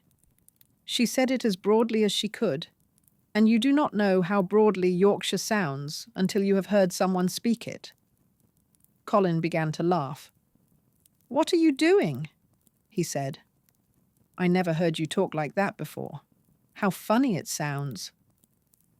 I'm giving thee a bit of Yorkshire, answered Mary triumphantly. I canna talk as gradely as Dickon and Martha can, but that sees I can shape a bit. Doesn't they understand a bit of Yorkshire when they hears it? And though a Yorkshire lad, thysel bred and born. Eh? I wonder thou'rt not ashamed of thy face.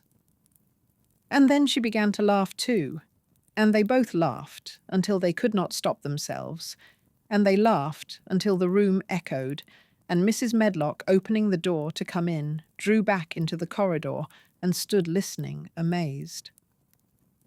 Well, upon my word, she said, speaking rather broad Yorkshire herself, because there was no one to hear her and she was so astonished. Whoever heard the like? Whoever on earth would have thought it?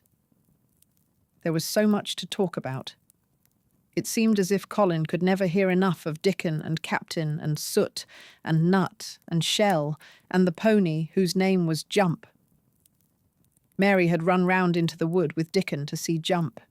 He was a tiny little shaggy moor pony with thick locks hanging over his eyes and with a pretty face and a nuzzling velvet nose.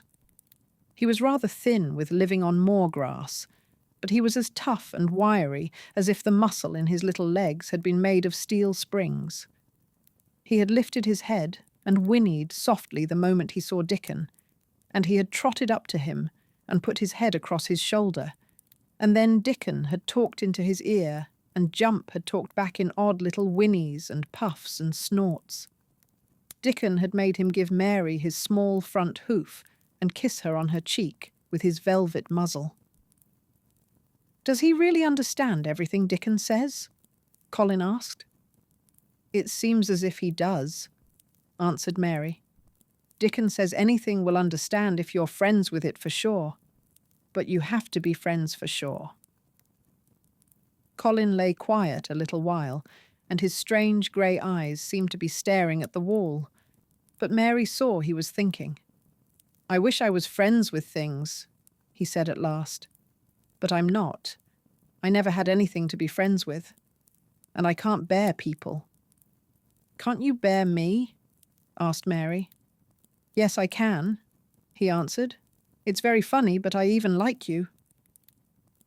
Ben Weatherstaff said I was like him, said Mary. He said he'd warrant we'd both got the same nasty tempers.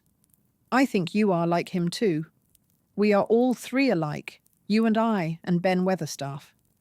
He said we were neither of us much to look at, and we were as sour as we looked. But I don't feel as sour as I used to before I knew the Robin and Dickon. Did you feel as if you hated people? Yes, answered Mary without any affectation. I should have detested you if I had seen you before I saw the Robin and Dickon. Colin put out his thin hand and touched her. Mary, he said, I wish I hadn't said what I did about sending Dickon away. I hated you when you said he was like an angel, and I laughed at you, but perhaps he is. Well, it was rather funny to say it, she admitted frankly, because his nose does turn up, and he has a big mouth, and his clothes have patches all over them, and he talks broad Yorkshire, but if an angel did come to Yorkshire and live on the moor, if there was a Yorkshire angel, I believe he'd understand the green things and know how to make them grow, and he would know how to talk to the wild creatures as Dickon does, and they'd know he was friends for sure. I shouldn't mind Dickon looking at me, said Colin. I want to see him. I'm glad you said that, answered Mary, because... Quite suddenly, it came into her mind that this was the minute to tell him. Colin knew something new was coming. Because what? He cried eagerly. Mary was so anxious that she got up from her stool and came to him and caught hold of both his hands. Can I trust you? I trusted Dickon because birds trusted him. Can I trust you? For sure, she implored. Her face was so solemn that he almost whispered his answer. Yes, yes. Well, Dickon will come to see you tomorrow morning, and he'll bring his creatures with him. Oh, Colin cried out in delight. But that's not all, Mary went on, almost pale with solemn excitement. The rest is better. There is a door into the garden. I found it. It is under the ivy on the wall. If he had been a strong, healthy boy, Colin would probably have shouted, "Hooray! Hooray!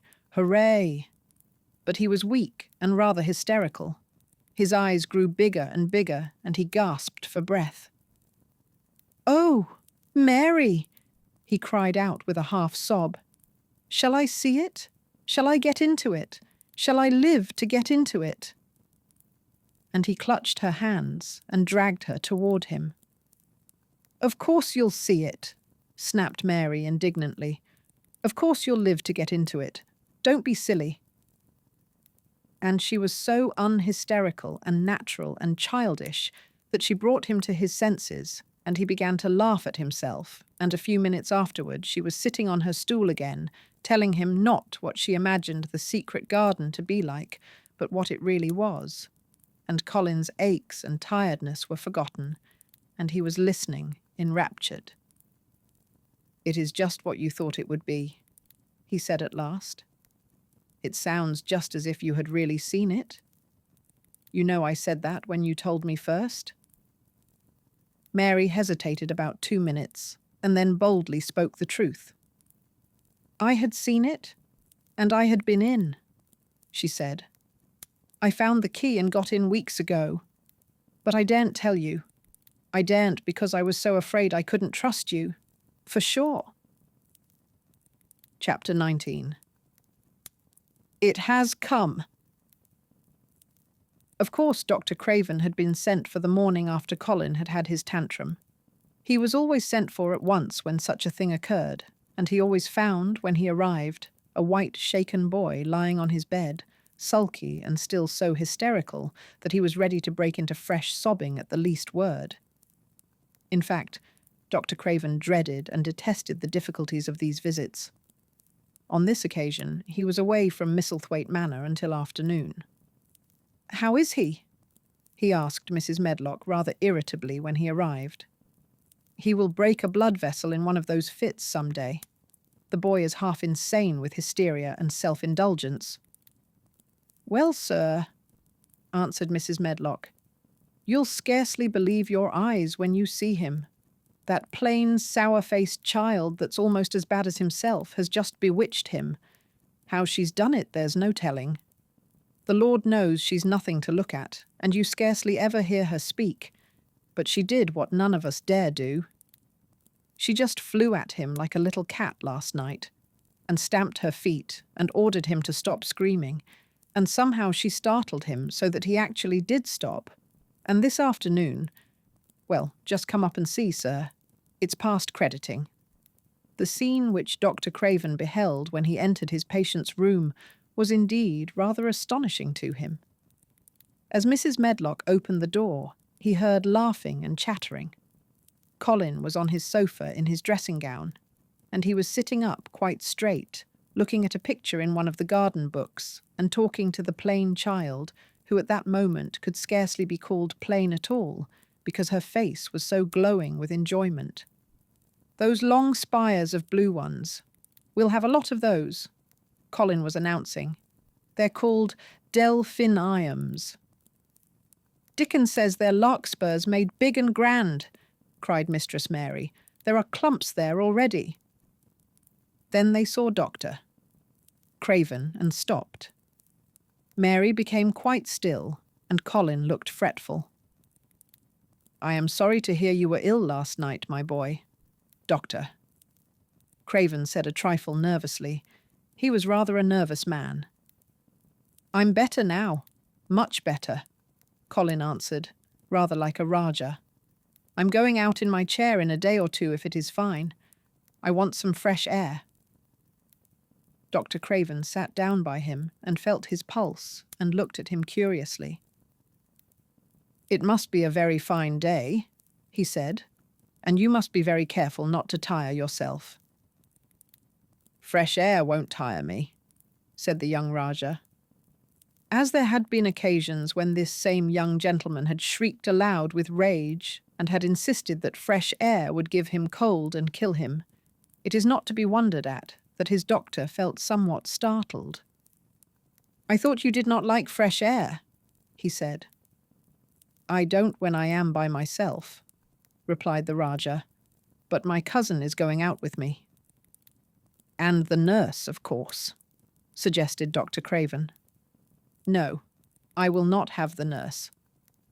So magnificently that Mary could not help remembering how the young native prince had looked with his diamonds and emeralds and pearls stuck all over him and the great rubies on the small dark hand he had waved to command his servants to approach with salams and receive his orders. "My cousin knows how to take care of me. I am always better when she is with me. She made me better last night. A very strong boy, I know, will push my carriage." Dr. Craven felt rather alarmed. If this tiresome, hysterical boy should chance to get well, he himself would lose all chance of inheriting Misselthwaite. But he was not an unscrupulous man, though he was a weak one, and he did not intend to let him run into actual danger. "He must be a strong boy and a steady boy," he said. "And I must know something about him. Who is he? What is his name?" "It's Dickon," Mary spoke up suddenly. She felt somehow that everybody who knew the moor must know Dickon, and she was right too. She saw that in a moment, Doctor. Craven's serious face relaxed into a relieved smile. "Oh, Dickon," he said. "If it is Dickon, you will be safe enough. He's as strong as a moor pony, is Dickon." "And he's trusty," said Mary. "He's the trustiest lad in Yorkshire." She had been talking Yorkshire to Colin, and she forgot herself.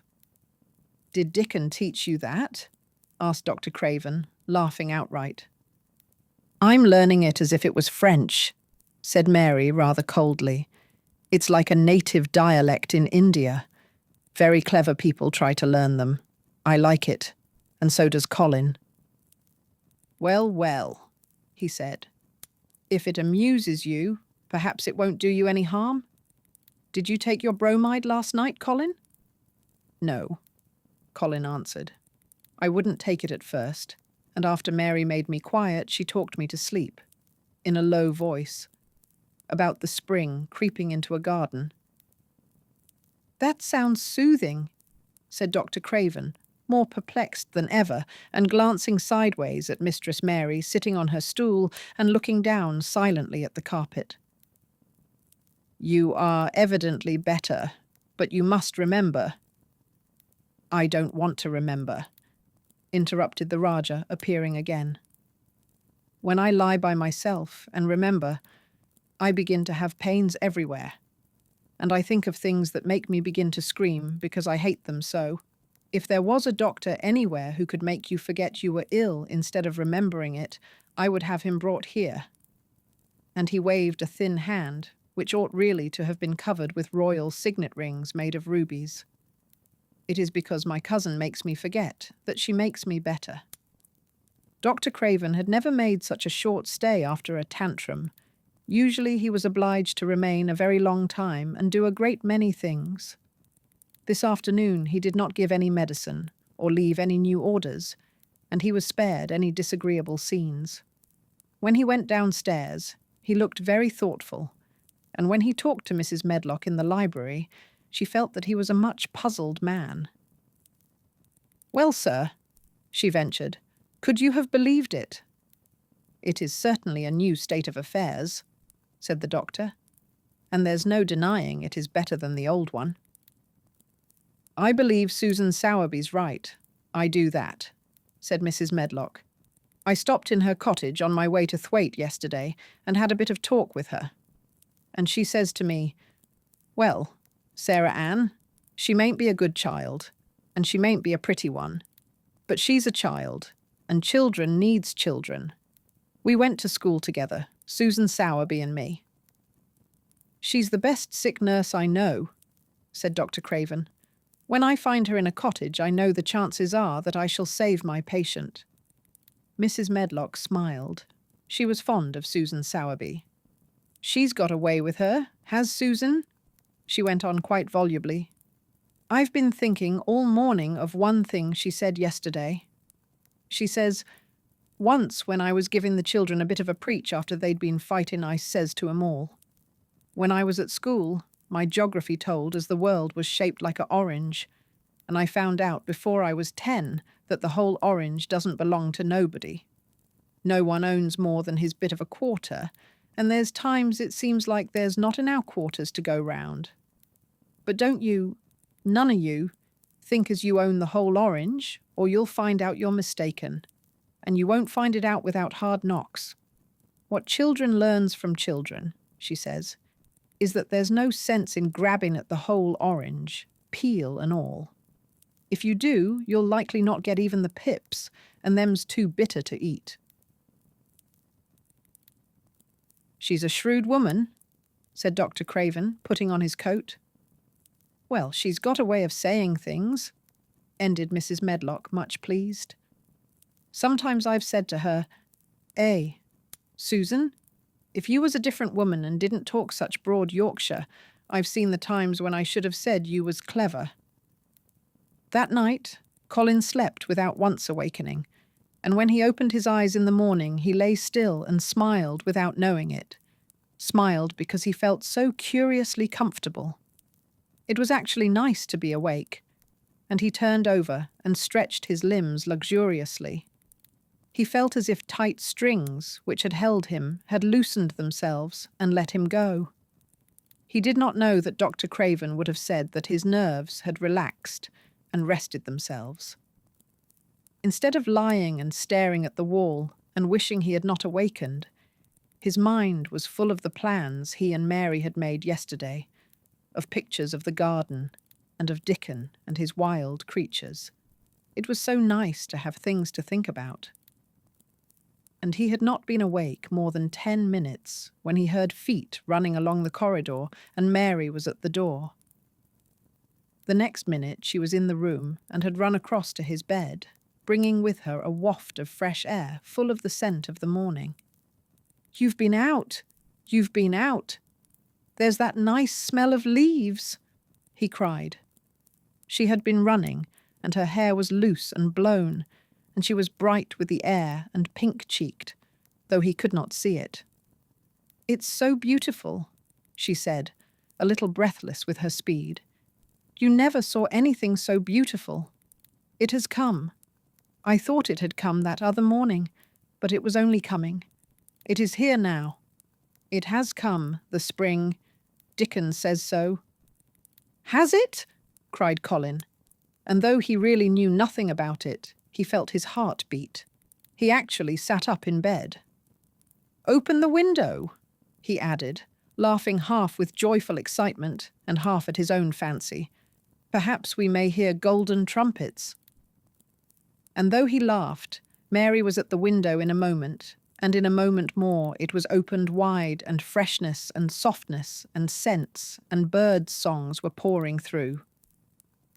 "That's fresh air," she said. "Lie on your back and draw in long breaths of it. That's what Dickon does when he's lying on the moor.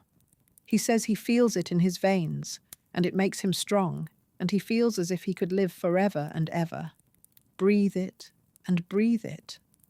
She was only repeating what Dickon had told her, but she caught Colin's fancy. "Forever and ever. Does it make him feel like that?" he said, and he did as she told him, drawing in long, deep breaths over and over again, until he felt that something quite new and delightful was happening to him. Mary was at his bedside again.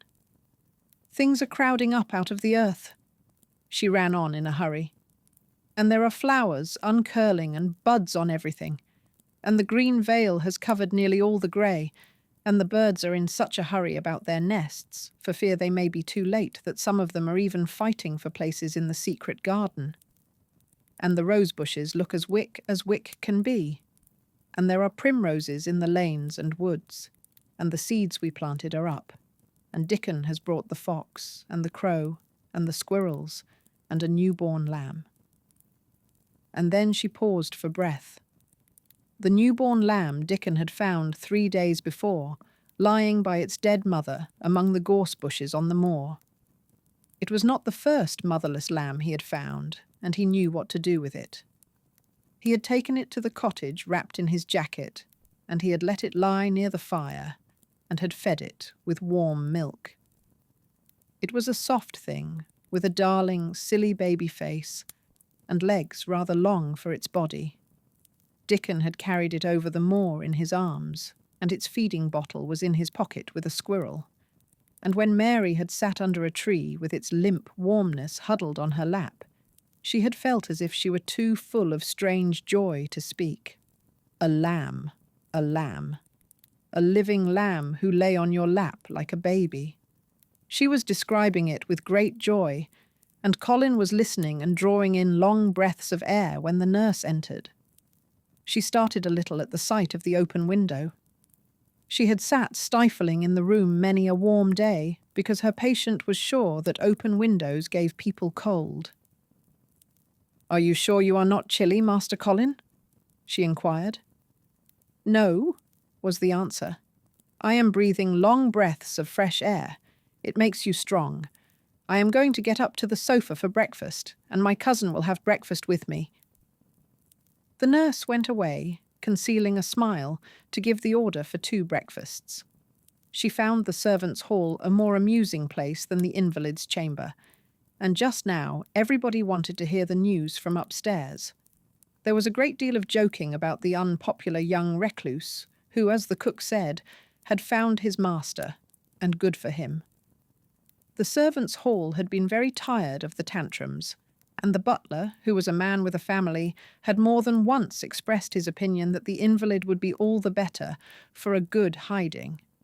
When Colin was on his sofa, and the breakfast for 2 was put upon the table, he made an announcement to the nurse in his most Raja-like manner. "A boy, and a fox, and a crow, and 2 squirrels, and a newborn lamb are coming to see me this morning. I want them brought upstairs as soon as they come," he said. "You are not to begin playing with the animals in the servants' hall and keep them there. I want them here." The nurse gave a slight gasp and tried to conceal it with a cough. "Yes, sir," she answered. "I'll tell you what you can do," added Colin, waving his hand. "You can tell Martha to bring them here. The boy is Martha's brother.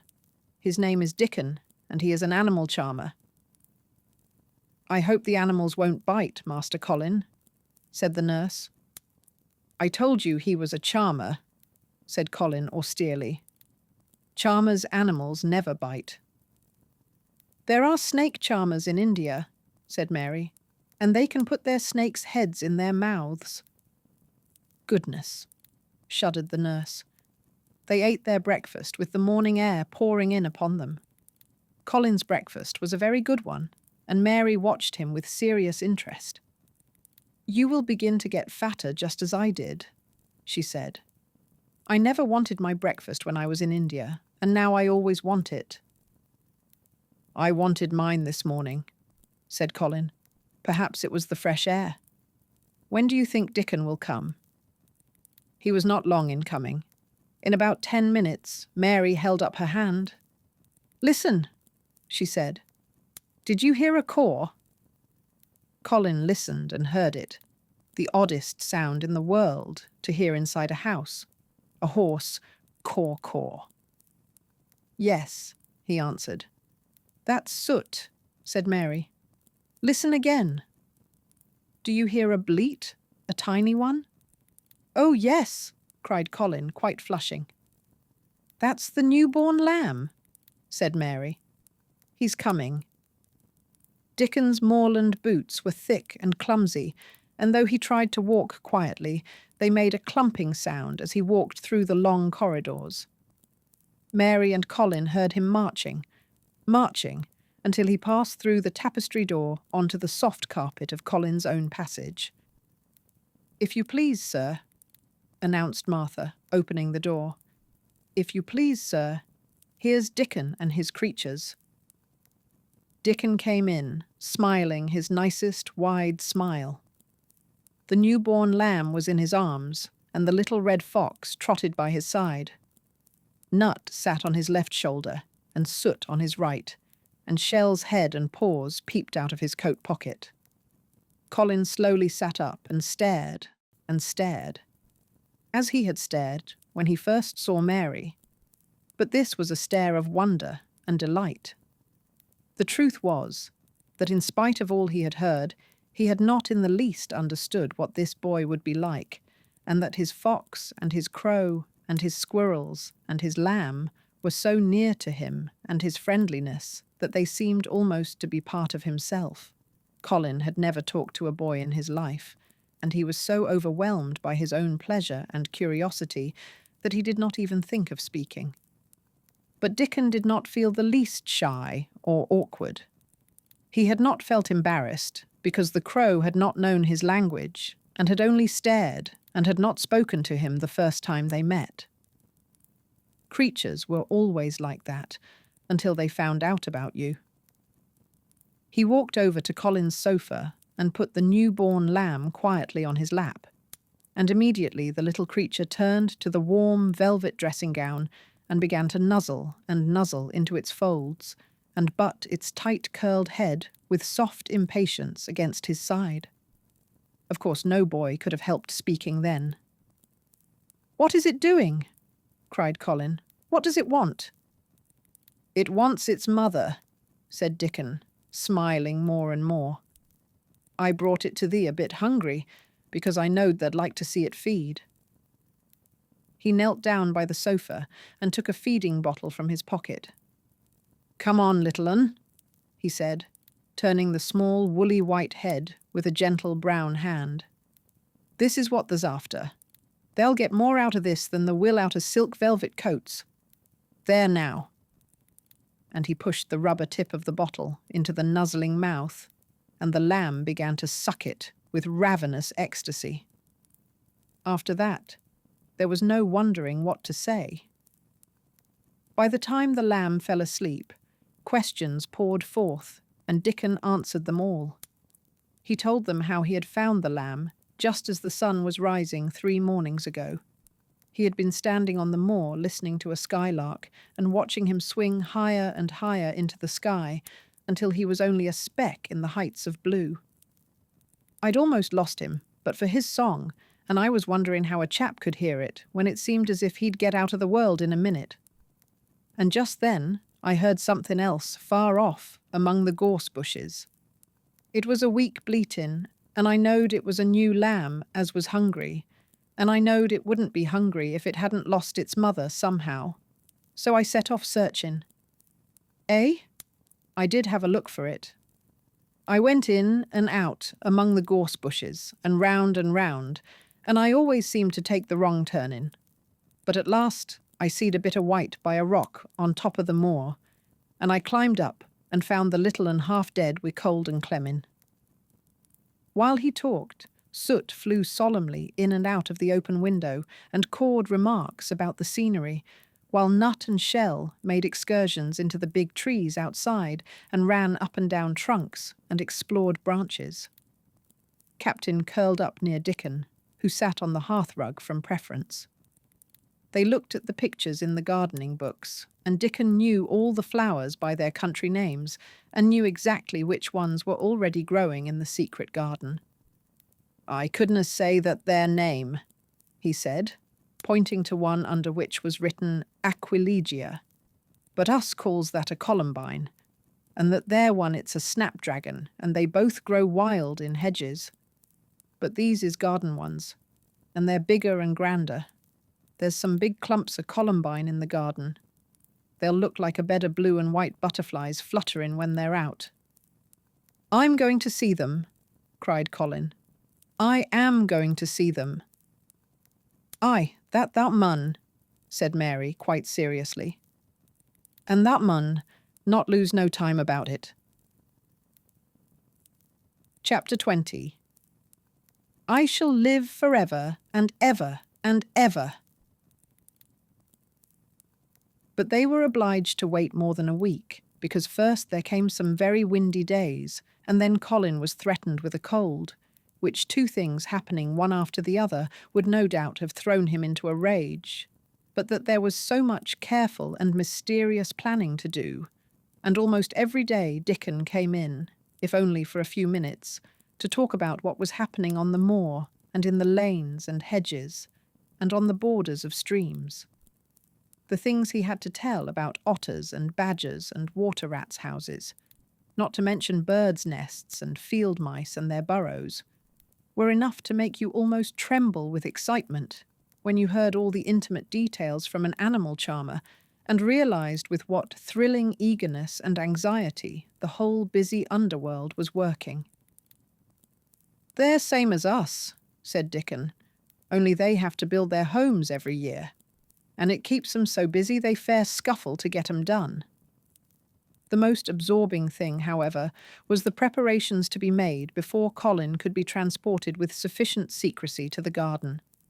No one must see the chair carriage and Dickon and Mary after they turned a certain corner of the shrubbery and entered upon the walk outside the ivied walls. As each day passed, Colin had become more and more fixed in his feeling that the mystery surrounding the garden was one of its greatest charms. Nothing must spoil that. No one must ever suspect that they had a secret. People must think that he was simply going out with Mary and Dickon because he liked them and did not object to their looking at him. They had long and quite delightful talks about their route. They would go up this path and down that one and cross the other, and go round among the fountain flower beds as if they were looking at the bedding out plants the head gardener, Mr. Roach, had been having arranged. That would seem such a rational thing to do that no one would think it at all mysterious. They would turn into the shrubbery walks and lose themselves until they came to the long walls. It was almost as serious and elaborately thought out as the plans of march made by great generals in time of war. Rumours of the new and curious things which were occurring in the invalids' apartments had of course filtered through the servants' hall into the stable yards and out among the gardeners. But notwithstanding this, Mr. Roach was startled one day when he received orders from Master Colin's room to the effect that he must report himself in the apartment no outsider had ever seen, as the invalid himself desired to speak to him. "Well, well," he said to himself as he hurriedly changed his coat. "What's to do now? His Royal Highness, that wasn't to be looked at, calling up a man he's never set eyes on." Mr. Roach was not without curiosity. He had never caught even a glimpse of the boy, and had heard a dozen exaggerated stories about his uncanny looks and ways and his insane tempers. The thing he had heard oftenest was that he might die at any moment, and there had been numerous fanciful descriptions of a humped back and helpless limbs given by people who had never seen him. "Things are changing in this house, Mr. Roach," said Mrs. Medlock, as she led him up the back staircase to the corridor onto which opened the hitherto mysterious chamber. "Let's hope they're changing for the better, Mrs. Medlock," he answered. "They couldn't well change for the worse," she continued, "and queer as it all is, there's them as finds their duties made a lot easier to stand up under. Don't you be surprised, Mr. Roach, if you find yourself in the middle of a menagerie and Martha Sowerby's Dickon more at home than you or me could ever be." There really was a sort of magic about Dickon, as Mary always privately believed. When Mr. Roach heard his name, he smiled quite leniently. "He'd be at home in Buckingham Palace, or at the bottom of a coal mine," he said. "And yet it's not impudence either. He's just fine, is that lad?" It was perhaps well he had been prepared, or he might have been startled. When the bedroom door was opened, a large crow, which seemed quite at home perched on the high back of a carven chair, announced the entrance of a visitor by saying, "Caw, caw," quite loudly. In spite of Mrs. Medlock's warning, Mr. Roach only just escaped being sufficiently undignified to jump backward. The young Rajah was neither in bed nor on his sofa.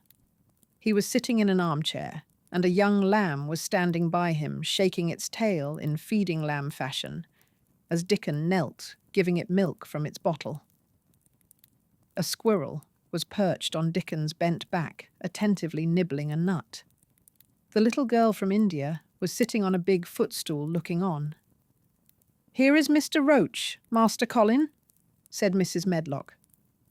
The young Rajah turned and looked his servitor over.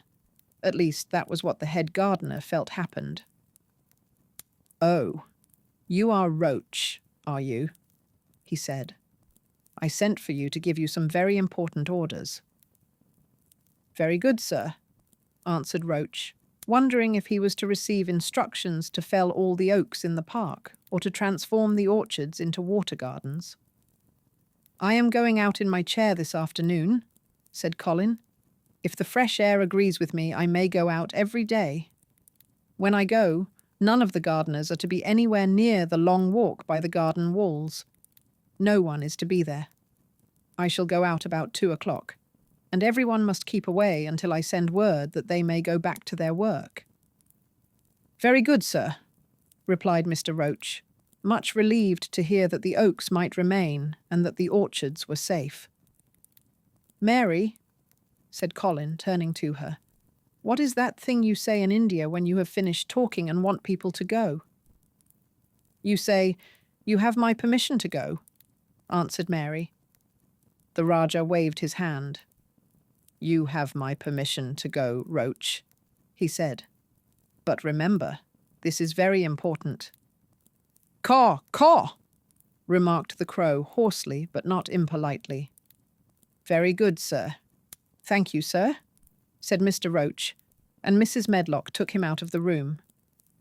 Outside in the corridor, being a rather good-natured man, he smiled until he almost laughed. "My word," he said.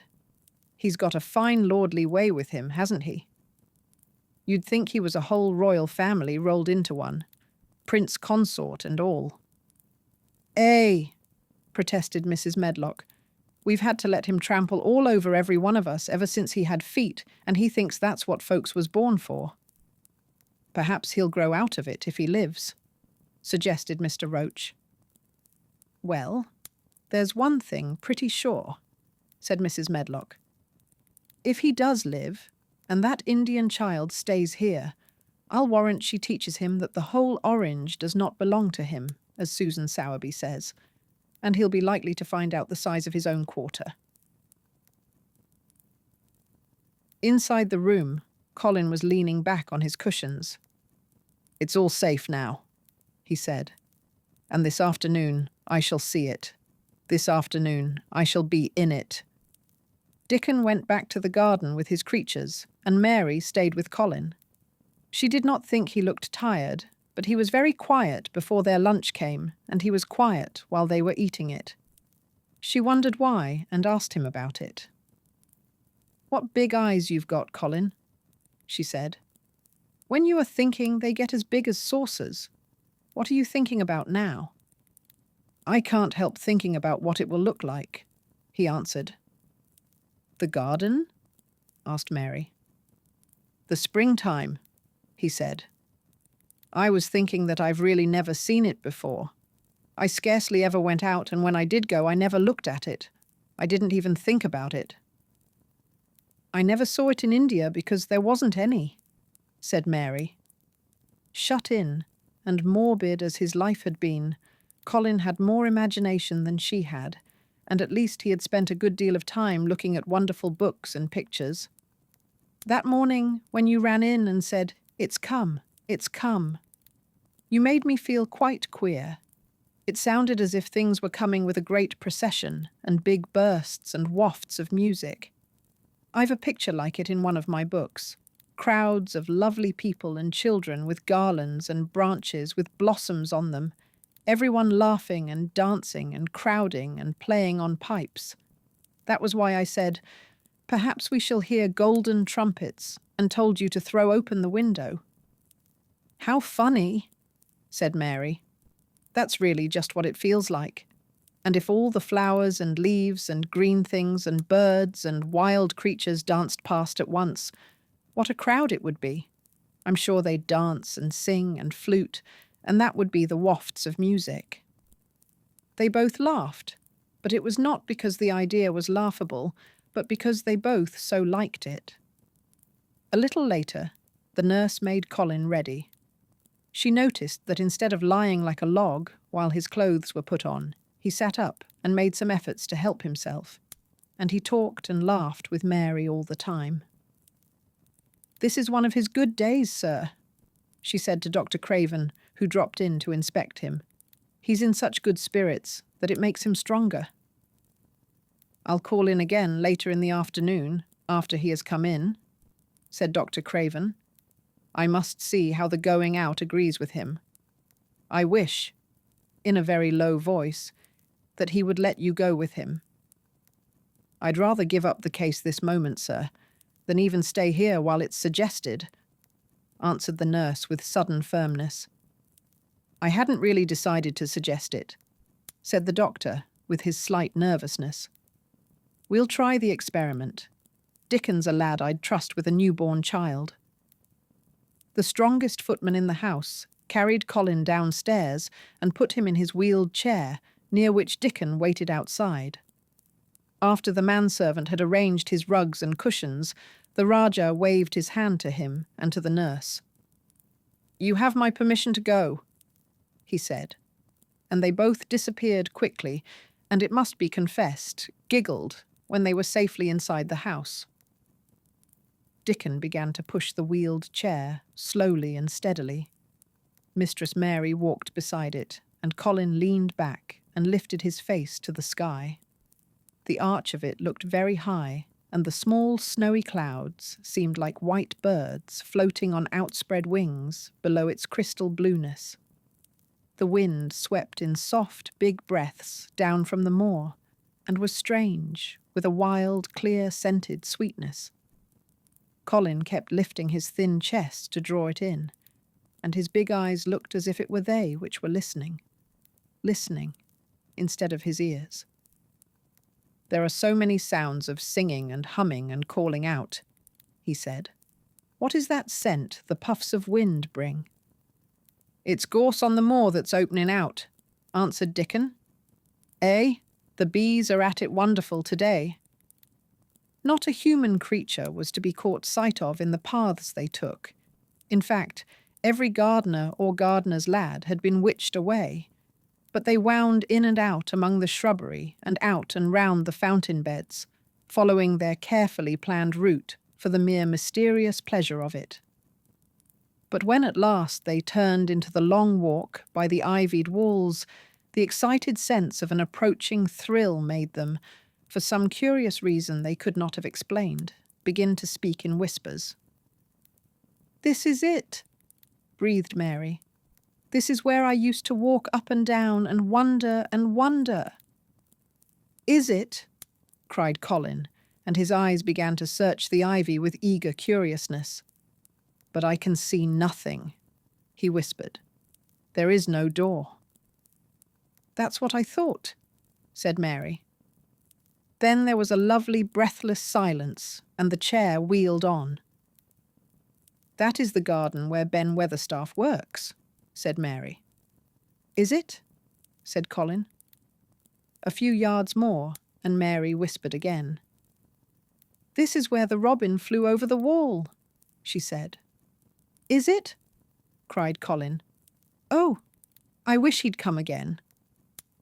"And that," said Mary with solemn delight, pointing under a big lilac bush, "is where he perched on the little heap of earth and showed me the key." Then Colin sat up. "Where? Where? There?" he cried, and his eyes were as big as the wolf's in Red Riding Hood, when Red Riding Hood felt called upon to remark on them. Dickon stood still, and the wheeled chair stopped. "And this," said Mary, stepping onto the bed close to the ivy, "is where I went to talk to him when he chirped at me from the top of the wall. And this is the ivy the wind blew back." And she took hold of the hanging green curtain. "Oh! Is it? Is it?" gasped Colin. "And here is the handle, and here is the door. Dickon, push him in quickly." And Dickon did it with one strong, steady, splendid push. but Colin had actually dropped back against his cushions, even though he gasped with delight, and he had covered his eyes with his hands and held them there, shutting out everything until they were inside and the chair stopped as if by magic and the door was closed. Not till then did he take them away and look round and round and round as Dickon and Mary had done. And over walls and earth and trees and swinging sprays and tendrils, the fair green veil of tender little leaves had crept, and in the grass under the trees, and the grey urns in the alcoves, and here and there, everywhere were touches or splashes of gold and purple and white. And the trees were showing pink and snow above his head, and there were fluttering of wings, and faint sweet pipes, and humming, and scents, and scents. And the sun fell warm upon his face, like a hand with a lovely touch. And in wonder, Mary and Dickon stood and stared at him. He looked so strange and different because a pink glow of colour had actually crept all over him, ivory face and neck and hands and all. "I shall get well, I shall get well," he cried out. "Mary, Dickon, I shall get well, and I shall live forever and ever and ever." And so, as we leave Misselthwaite Manor for now, the garden continues to bloom, and Mary, Colin, and Dickon's journey of discovery is far from over.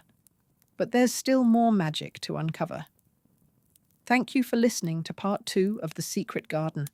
If you've enjoyed this story so far, be sure to like this video and subscribe to Fireside Classics so you don't miss the next chapter of this enchanting tale.